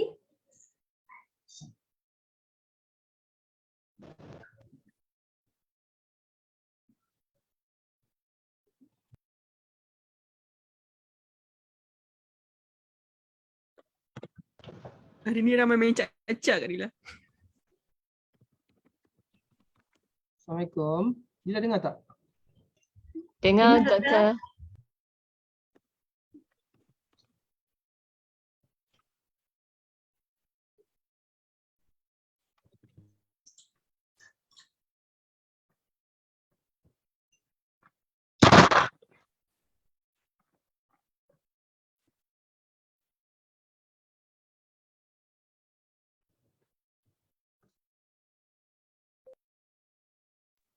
Bismillahirrahmanirrahim. Assalamualaikum warahmatullahi wabarakatuh. Dila, can you hear me, Dila? Yes, Doctor. Ya, Alhamdulillah. Assalamualaikum, respected Dean Probusni, and then our members, our academic members, our staff, our admin, and then brothers and sisters. Bismillahirrahmanirrahim. Rabbi shrah li sadri wa yassir li amri wahlul 'uqdatam min lisani yafqahu qawli. Subhanaka la ilma lana illa ma 'allamtana innaka antal alimul hakim.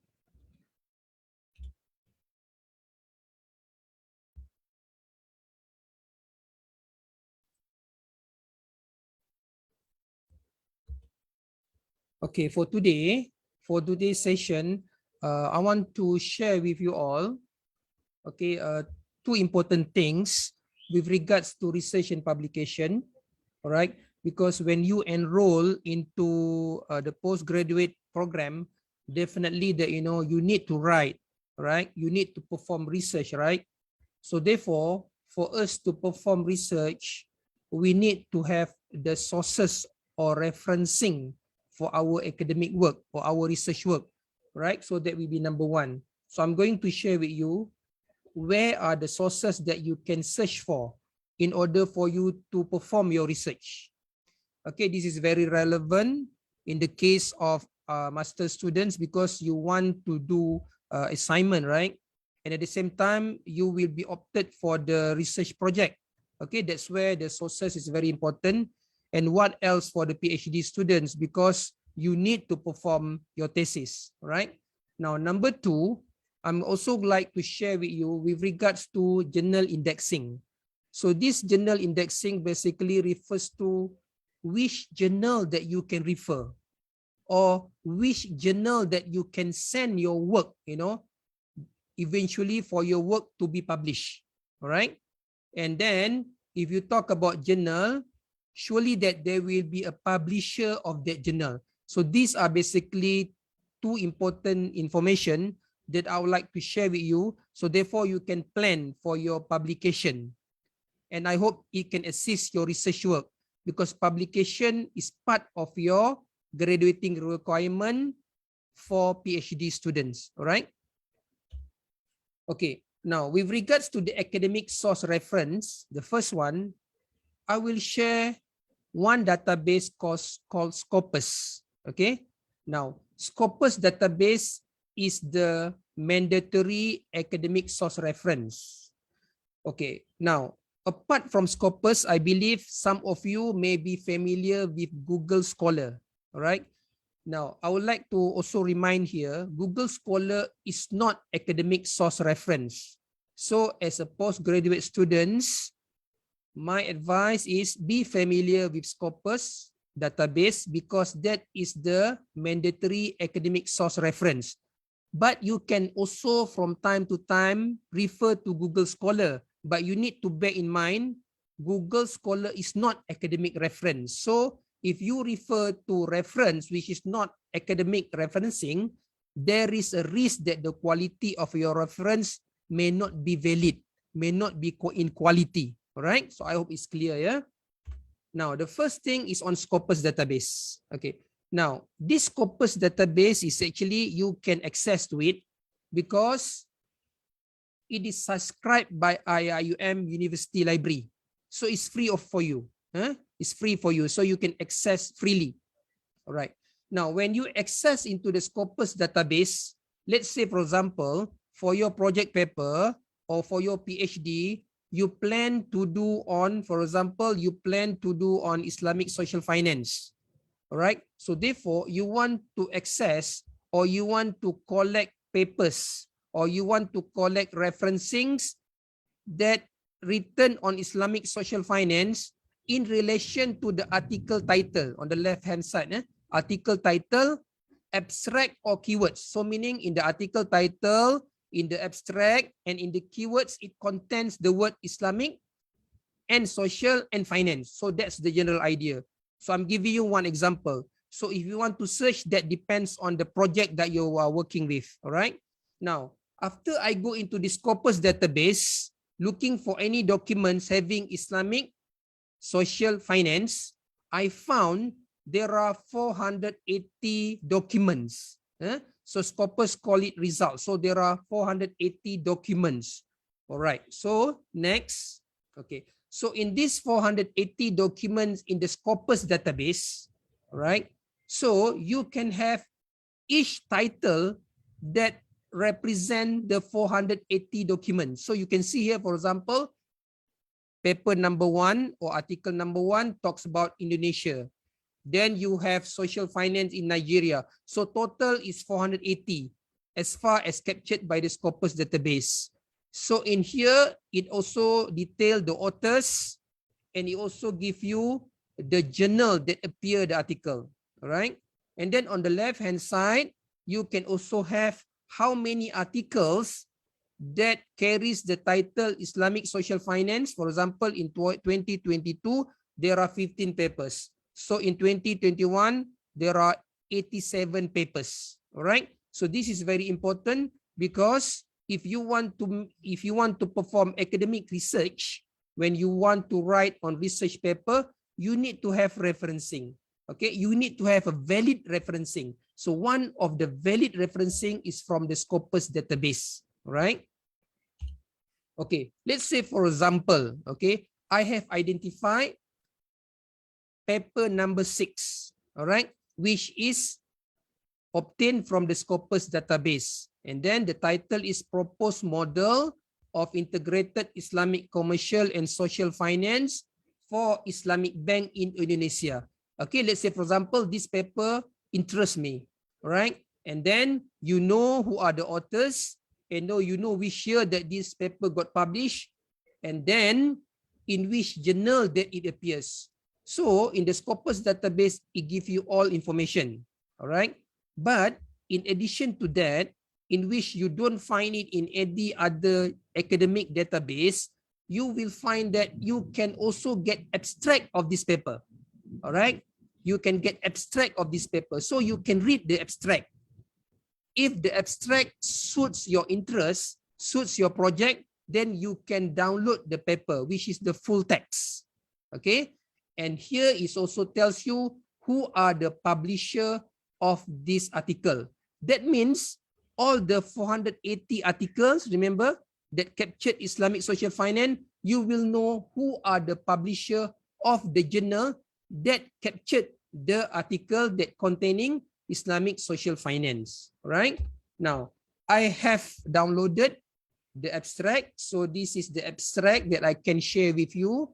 And then this abstract written on this title by the authors in the journal called Eurasian Economic Review in 2022. It is published by publisher called Springer. All right. So upon reading this abstract, if you think that that is in line with what you plan to write for your project paper or for your PhD thesis, then you can download for free because IUM Library subscribe to Scopus database. Okay. Okay, next. It's very common if you write on any issues, okay, if you write on any topics, there will be 1 or 2 or 3 authors who have produced a lot in that particular title, all right? And that is very important because when you write on certain topics, the writer who has written a lot on that topics, you must cite, you must refer to the paper or you must refer to the author's paper. So this Scopus database, they will also show you, okay, who are the authors that have written on that particular title, okay? And then if you have written on certain title, you cannot ignore, you cannot avoid those writers that have written a lot on that particular issue, all right? For example, you can have someone with the name of Hassan, 17 articles that have written in Islamic social finance captured in database of Scopus. You have someone with the name of Qasim, for example, all right? So you know who are the authors that have written on such topic. Then you can start download the article based on the researcher's name, all right? So I hope it's clear, yeah, because you can download according to title, you can download according to abstract, you can also download according to authors. All right, yeah? Okay, next. Now, I have explained to you with regards to the Scopus database, which is the academic references that you need to know. And then from there, you can have a lot of referencing. Okay, either in the form of full paper, in the form of abstract, in the form of authors, and so on. All right. Now, the second thing I would like to share with you with regards to research and publication, what we call journal indexing. All right. What does it mean by journal indexing? Journal indexing means a database that basically captured certain journals, and if the journal is recorded in this particular database, that journal is known as a journal with certain quality. Okay, I hope it's clear, yeah? All right. Now, with regards to the standard of IUM requirement, because as a PhD student at IBF, you are subject to requirement of publication by IUM. So in IUM, they recognize 4 category of indexing. Number 1, we call it MySite. So what is MySite? MySite is a journal which basically based in Malaysia. So when we talk about MySite, it is a journal which is basically Malaysian journal.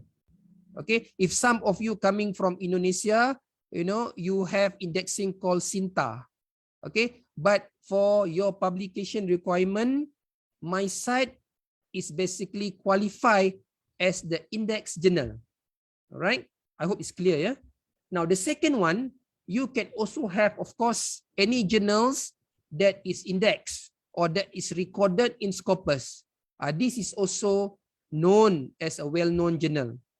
On top of that, you can also have another journal which is basically deposited in index, which is called Web of Science. Okay, and this Web of Science, the one that relevant to social science like Islamic banking and finance, is social science citation index, and then imaging science citation index. And the last one is ERA, Excellence Research Australia. So any journal which is indexed in these 4 categories of journals, it is known as index journal. Being an index journal, qualify for 1 point, 1 publication equivalent points. All right. So let's say, for example, you publish in MySite and you publish in Scopus journals. So therefore, you already meet the publication requirement. Any journals that is not captured in these 4 indexing, it is called non-index journal. All right, I hope it's clear. Okay, this is the example of MySite. All right, this is the example of MySite that you can visit. So in this MySite, there are around 312 journals, and all of these 312 journals are Malaysian journals. Okay, and this is the example of the list, the latest list, which is 2020.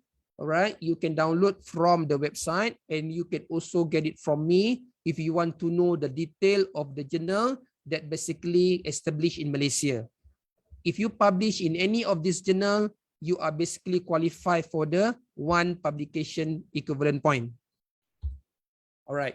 Now, if you want to have the journals that is indexed in Scopus, what you can do, you can visit to the Scopus website, then you can download the Scopus source list.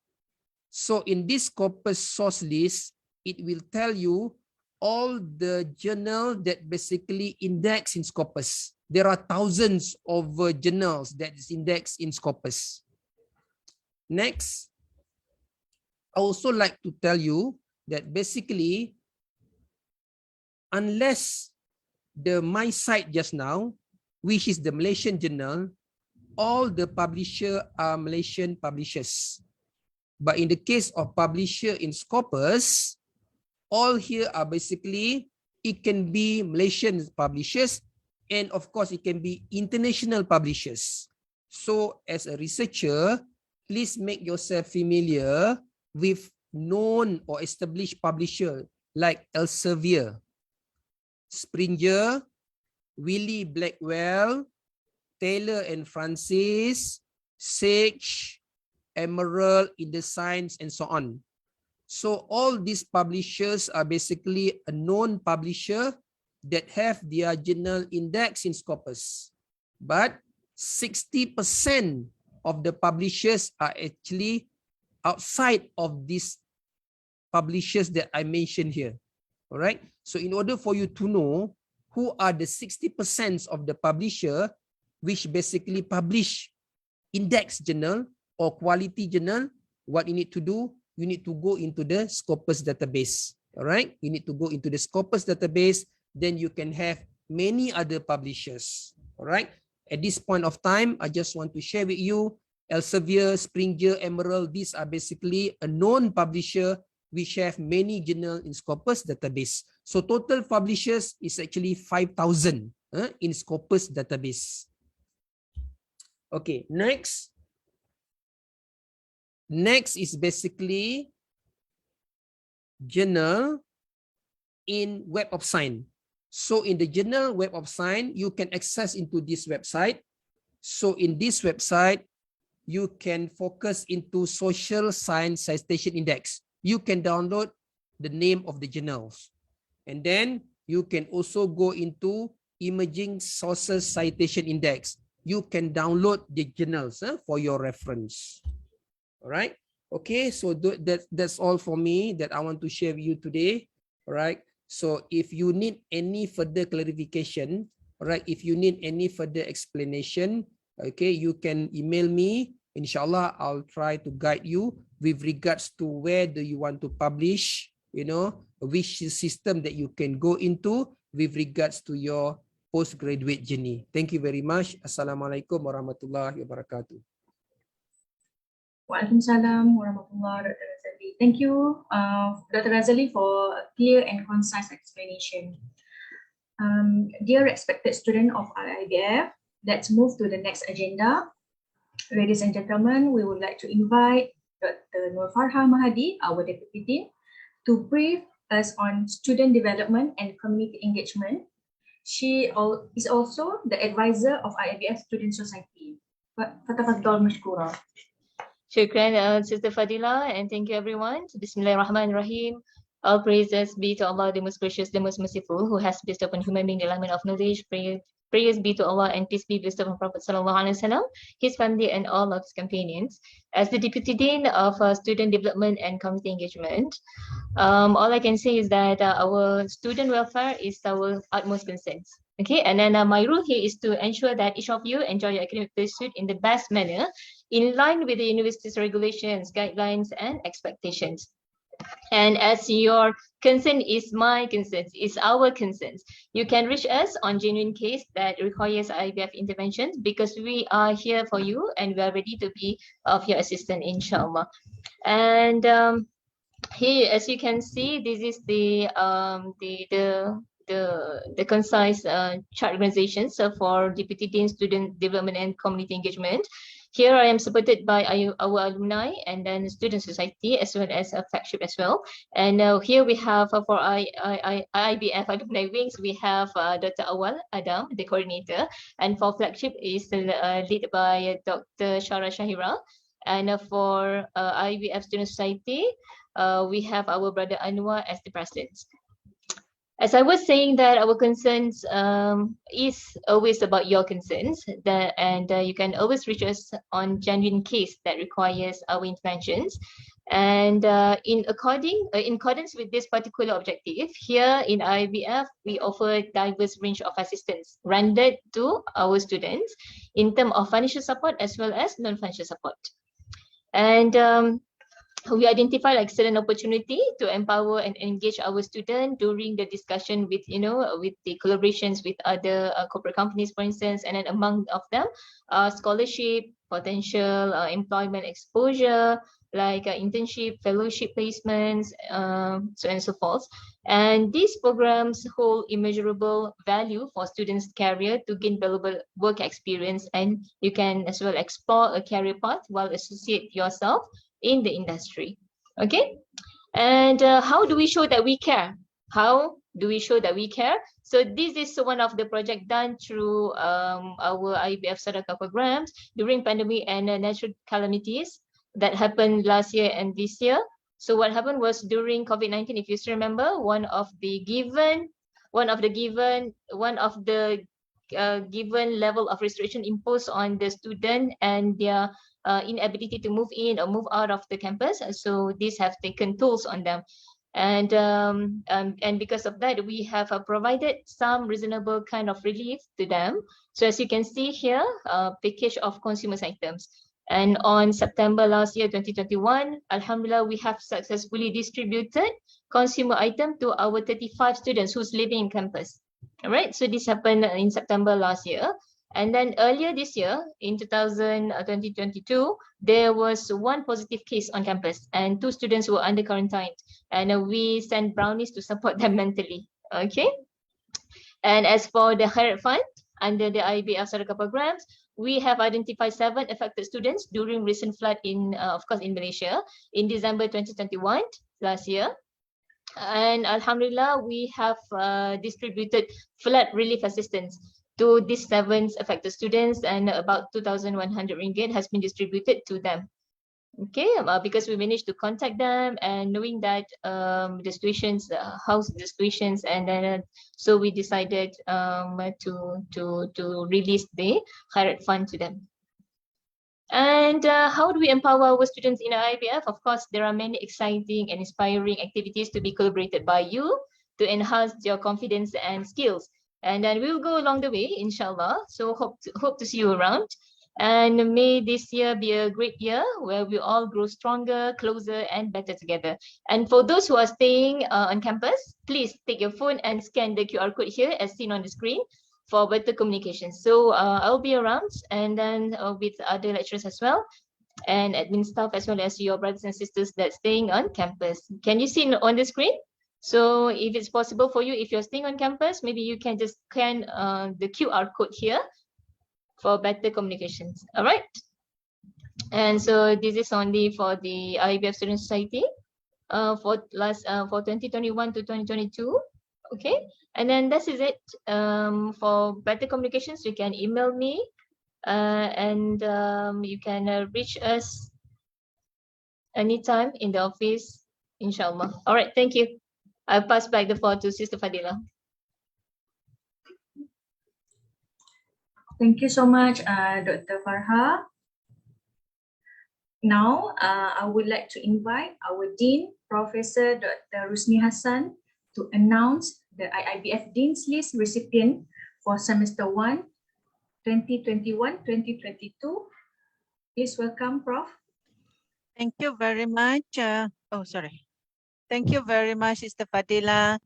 Alhamdulillah, this is to celebrate the success of our students, and particularly in the last semester's exam. Okay? So we have the list. We are proud to announce the list of students who get what we call it Dean's List. And Dean's List here refer to the students who their CGPA is 3.7 and above. Okay, so we are proud to the students. Do we have the list, Sister Fadila, please? Oh, hold on, Prof.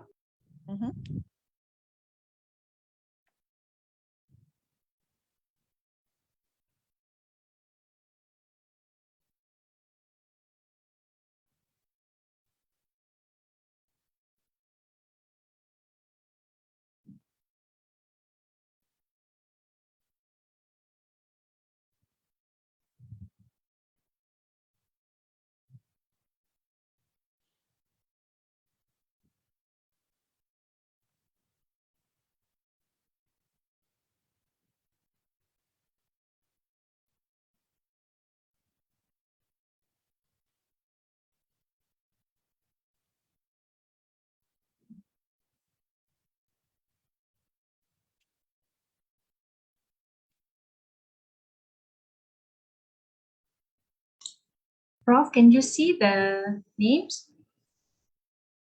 Okay. Alhamdulillah. So, wow. Okay. All IIBF students, I mean, many of IIBF students, in fact, all of you, all of our students are excellent. But we would like to announce the students, okay? And then we have the students at Muhammad Kauda Ibrahim Atia, Idadayu Said Mas'ud, Rahman Gife Duyufur, Hussein Muhammad Inayat, Nur Arina binti Azlan, Muhammad Imran bin Muhammad Ravi, Adnan Asif, Abdullah Hafiz bin Ishaq, Anis Nashita binti Ahmad Zifruddin, Gamo Salim, Nur Alina binti Abdul Latif, Salahuddin Adnan Piyemi, Muhammad Azmi bin Wazir, Nur Ain Najihah binti Muhammad Maliki, Rahimah binti Farjan Ali, Abdul Rahman bin Ilyas, Hanif Muhammad Farras, Muhammad Syahmi bin Suhaidin, Said Yasin Muhammad, Muhammad Sharif Haziq bin Suhaimi, Abba Zaid Wala Hussein, Faradasa Filzah Karisma, Wan Nurwidat binti Wan Hassan, Ziarman Abdullah, Siti Maisara Az-Zahra binti Mahwadi, and Al-Musa Abdul Rahman Ahmad Abdul Rahman Ibrahim. MashaAllah. Congratulations to the Dean's List for the last semesters. Thank you very much. Thank you so much, Prof. Dr. Husni Hassan, and congratulations to all. Tahniah. Okay, dear brothers and sisters, we now open the floor for question and answer session. So anyone, please open your mic and you can ask the question, please.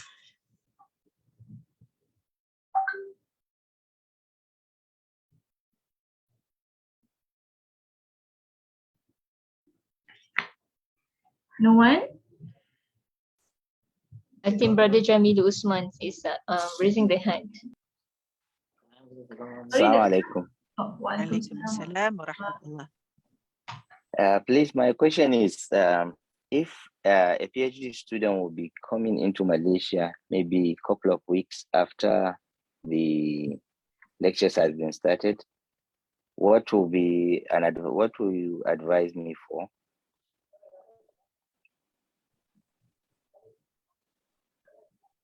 Hello? Yes, brother. Yeah. I hope my question is clear. Okay. Harina is here or? I didn't hear the question clearly. Okay. Can you? Okay, my question is, I'm a PhD student. Most likely I will be in Malaysia a couple of weeks after the lectures has been started. I hope that will not be a hindrance to me. Oh, okay. All right. So for the latest update from IIUM guideline, so for this coming semester, semester 2, 2021-2022, they'll be on the hybrid classes. So meaning to say that you'll be combination on the face-to-face and online class. Right, so you need to contact your respective lecturers, yeah, for the courses that you registered, and discuss with the lecturers how to assist you in the learning, teaching and learning. So I hope that answer your question. Yes, if I yes, may please. add, Thank you very much. Mr. Jamilu, is that Yes, you can come, you can arrange, you can take your time in terms of coming to Malaysia, but in the meantime, you can always join the class via online. Okay. Okay, so but once you are here, in Malaysia in IIUM, then you can join physical classes. Okay, thank you very much. But I hope the online procedure will be available to us so that we can. Yep. Yep. It will Okay, be. I believe that each of the respective lecturer will be communicating with the students directly. Okay. Okay, So we thank you have very your much. number, we have your email, then they will be in communication with all of you. Okay, thank you very much. Shukran. Welcome.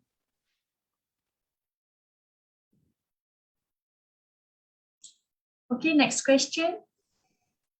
Brother Huzaifa Faizan. Assalamu alaikum. Jazakallah for a great session. I was wondering, how does it work to, I'm also a PhD student, so how does it work to find a supervisor if you're not going to be in Malaysia for this semester? And if you're not so certain about your research methodology on whether it's going to be quantitative or qualitative yet, so should we take like the 3 courses, but then how do we connect with the professor on what we're going to talk about? Like, what are we going to do our research on? That's one part. And the second part is, is it possible to sit in maybe some master's courses, not audited them like officially, but just to sit in them to kind of have some refresher? Is that a possibility as well if we talk to the professor or no? Those two are my questions. Okay, thank you, Brother Huzaifa. Maybe Dr. Nurharina can answer this question. Okay, thank you for the questions, Brother Huzaifa. Right, for the question that you asked about the lecturers, how do the students communicate with the lecturers? Yeah, so for this, normally they will be on the WhatsApp, yeah, with the Zoom. So all these technology can connect with the students and the lecturers. Okay, so there will be, if you identify the research topic of your PhD thesis, then you can approach any of the lecturers or IBF, yeah, to agree to become your supervisor. Right, so you can work closely with the supervisor, and they'll be on many various methods that you can discuss with the supervisor. Now, if you're coming to Malaysia, then you can contact the supervisor and do review on, it can be on the physical meeting, consultation, and so on, yeah, with the supervisor. Thank you, Dr. Rina. Brother Huzaifa, if I may add, for this semester, you will be taking 3 subjects. One of which is methodology, research methodology, contemporary issues, and also you can choose either qualitative or quantitative. So while doing, following the classes, you will be able to get new information, discuss with your respective lecturers, and then decide the topic or the research methodology, and also the respective lecturers, suitable lecturers to be your supervisor. So that is basically the reason why we introduce those in the first semester, that the students, PhD students, need to be taking these subjects for you to be familiarized, enhance your knowledge on the subject matter, and by the end of the semester, you will be able to confirm the research topic, your supervisors, and so on and so forth. I hope that explains to you. Okay, and the part about taking maybe a course or something in like the master's program that's a little bit more technical in nature or more detailed about a certain topic area, is that something that I can just sit in on, or I must have like an official audit? And this is maybe a dumb question, but I thought on the web the classes would start tonight or today. Yep. Okay, yeah. The class starts today for those who have class today. Okay, Dr. Rina, on the taking classes for masters program, for master subjects. Okay, thank you, Prof. Like for those who like to attend for the master's classes, yeah, please contact to the lecturers and ask the permission with the lecturers to enter for the course. Yeah, if you want to sit for the whole semester, it will be advisable for you to register for the audit. Yeah, for those who like to only sit for a few classes only, yeah, contact the lecturers and get the permission, yeah, from the lecturers to allow you to be in that class. Jazakallah, shukran. But Doctor, I think you can also register so that the course will be appear in your transcript. However, they will charge you a fee for. You can do it, but the finance will charge additional fee for that course. But for audit, you don't need to sit for final exam. Exactly. And are there final exams in PhD courses? No, for master courses. For master, if you want to register for master courses while you are doing PhD. Okay, yeah, makes sense. Jazakallah. Okay, next question from Brother Gulam Sabir. Assalamu alaikum wa rahmatullahi wa barakatuh. Thank you so much. It was a very good session, very useful session for the new students. My thanks to all faculty members and their team for having this session. I have a couple of questions. In fact, I have applied and I have received offer letter. And I have applied for EWAL, and my application is still with the respective authorities, and I haven't received EWAL so far. And as per my follow-up and tracking, I found that my application is with university, and maybe the university has to verify and confirm the visa authorities. That's number one. And accordingly, I'm not able to pay my admission fees so far. So my question was whether I will be able to take classes without EWAL and without accordingly payment of admission fees. That's the first question I have.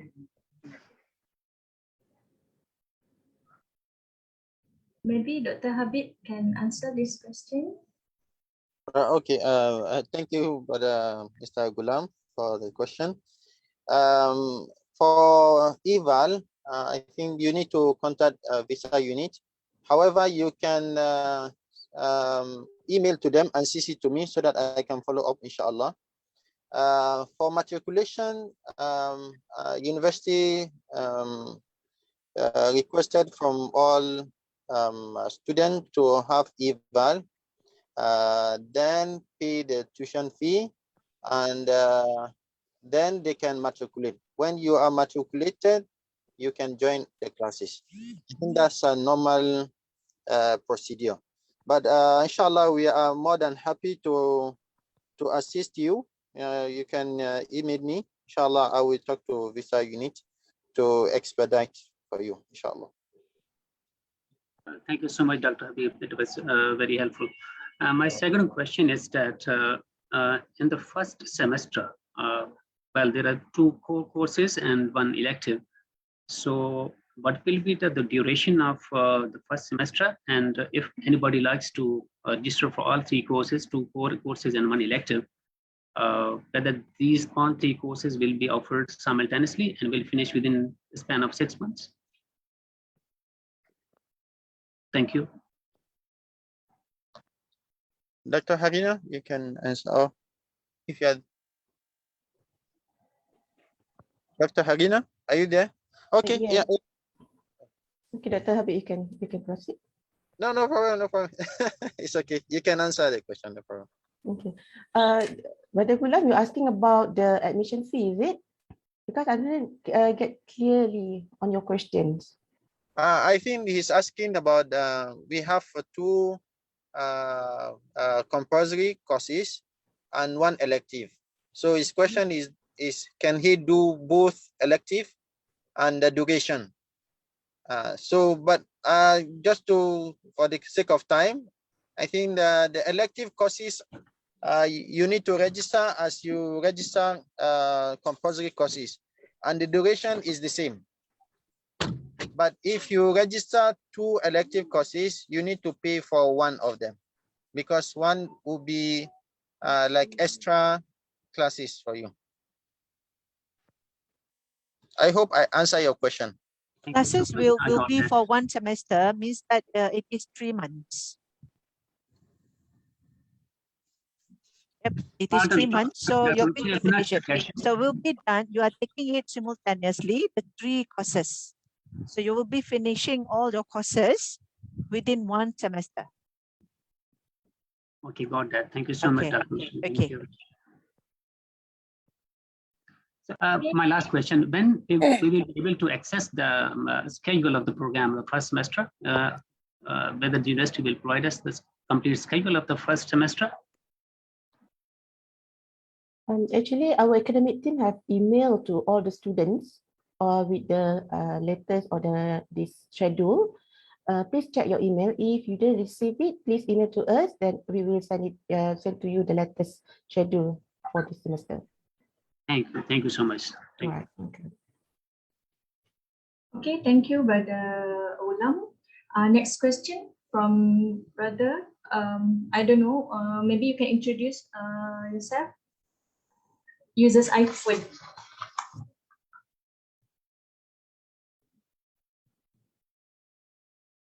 No? Oh, okay, maybe we proceed to Brother Muhammad. Yeah, okay, thank you very much for this session. My question is, I'm a new student, master's master student. I've done the TOEFL IBT, but my score was 75. I emailed the CELPAD. They told me that the required score is 79. So I want to ask, like, if I have to sit for the EPT, or this score is permissible, like I can start my courses. And I have also prerequisite courses, like 5 prerequisite courses. I wanna know, like, if I can take all those classes like in one semester, or I have to split them. No. Okay, thank you. Thank you, Brother Muhammad, for your question. Regarding the TOEFL, okay, we need to get clearance from CELPAD first before you can enroll with MSc. But as to whether you can take one of your, how many prerequisite courses you have to take? 5. Oh, you have to take 5. All right. So whether you can take one or two together with the CELPAD, then we need to have a separate arrangement. So you can email to us first so that we can help you further. So if I understand, like, I can take like 2 prerequisite and on the same time, like taking my on CELPAD. Okay, at this moment, we cannot promise you anything because we still need to get clarification from CELPAD. Mean to say that IBF need to contact CELPAD first. So but you can email to us about your request and then we will help you from there. All right? Okay, now I will send you an email and explain to you, inshallah. Yeah, okay, right. Thank you, brother. You're welcome. Okay, thank you so much to all new students. Ladies and gentlemen, we have come to the end of our event. Thank you to everyone for being us today. Again, we would like to welcome the new students to our faculty. Ahlan wa sahlan. We hope that you will enjoy being part of us. Inshallah, we will see you in our future event. And don't forget, you will have your first class today at 6:30. Let's end our session with Tasbih Kifarah and Suratul As.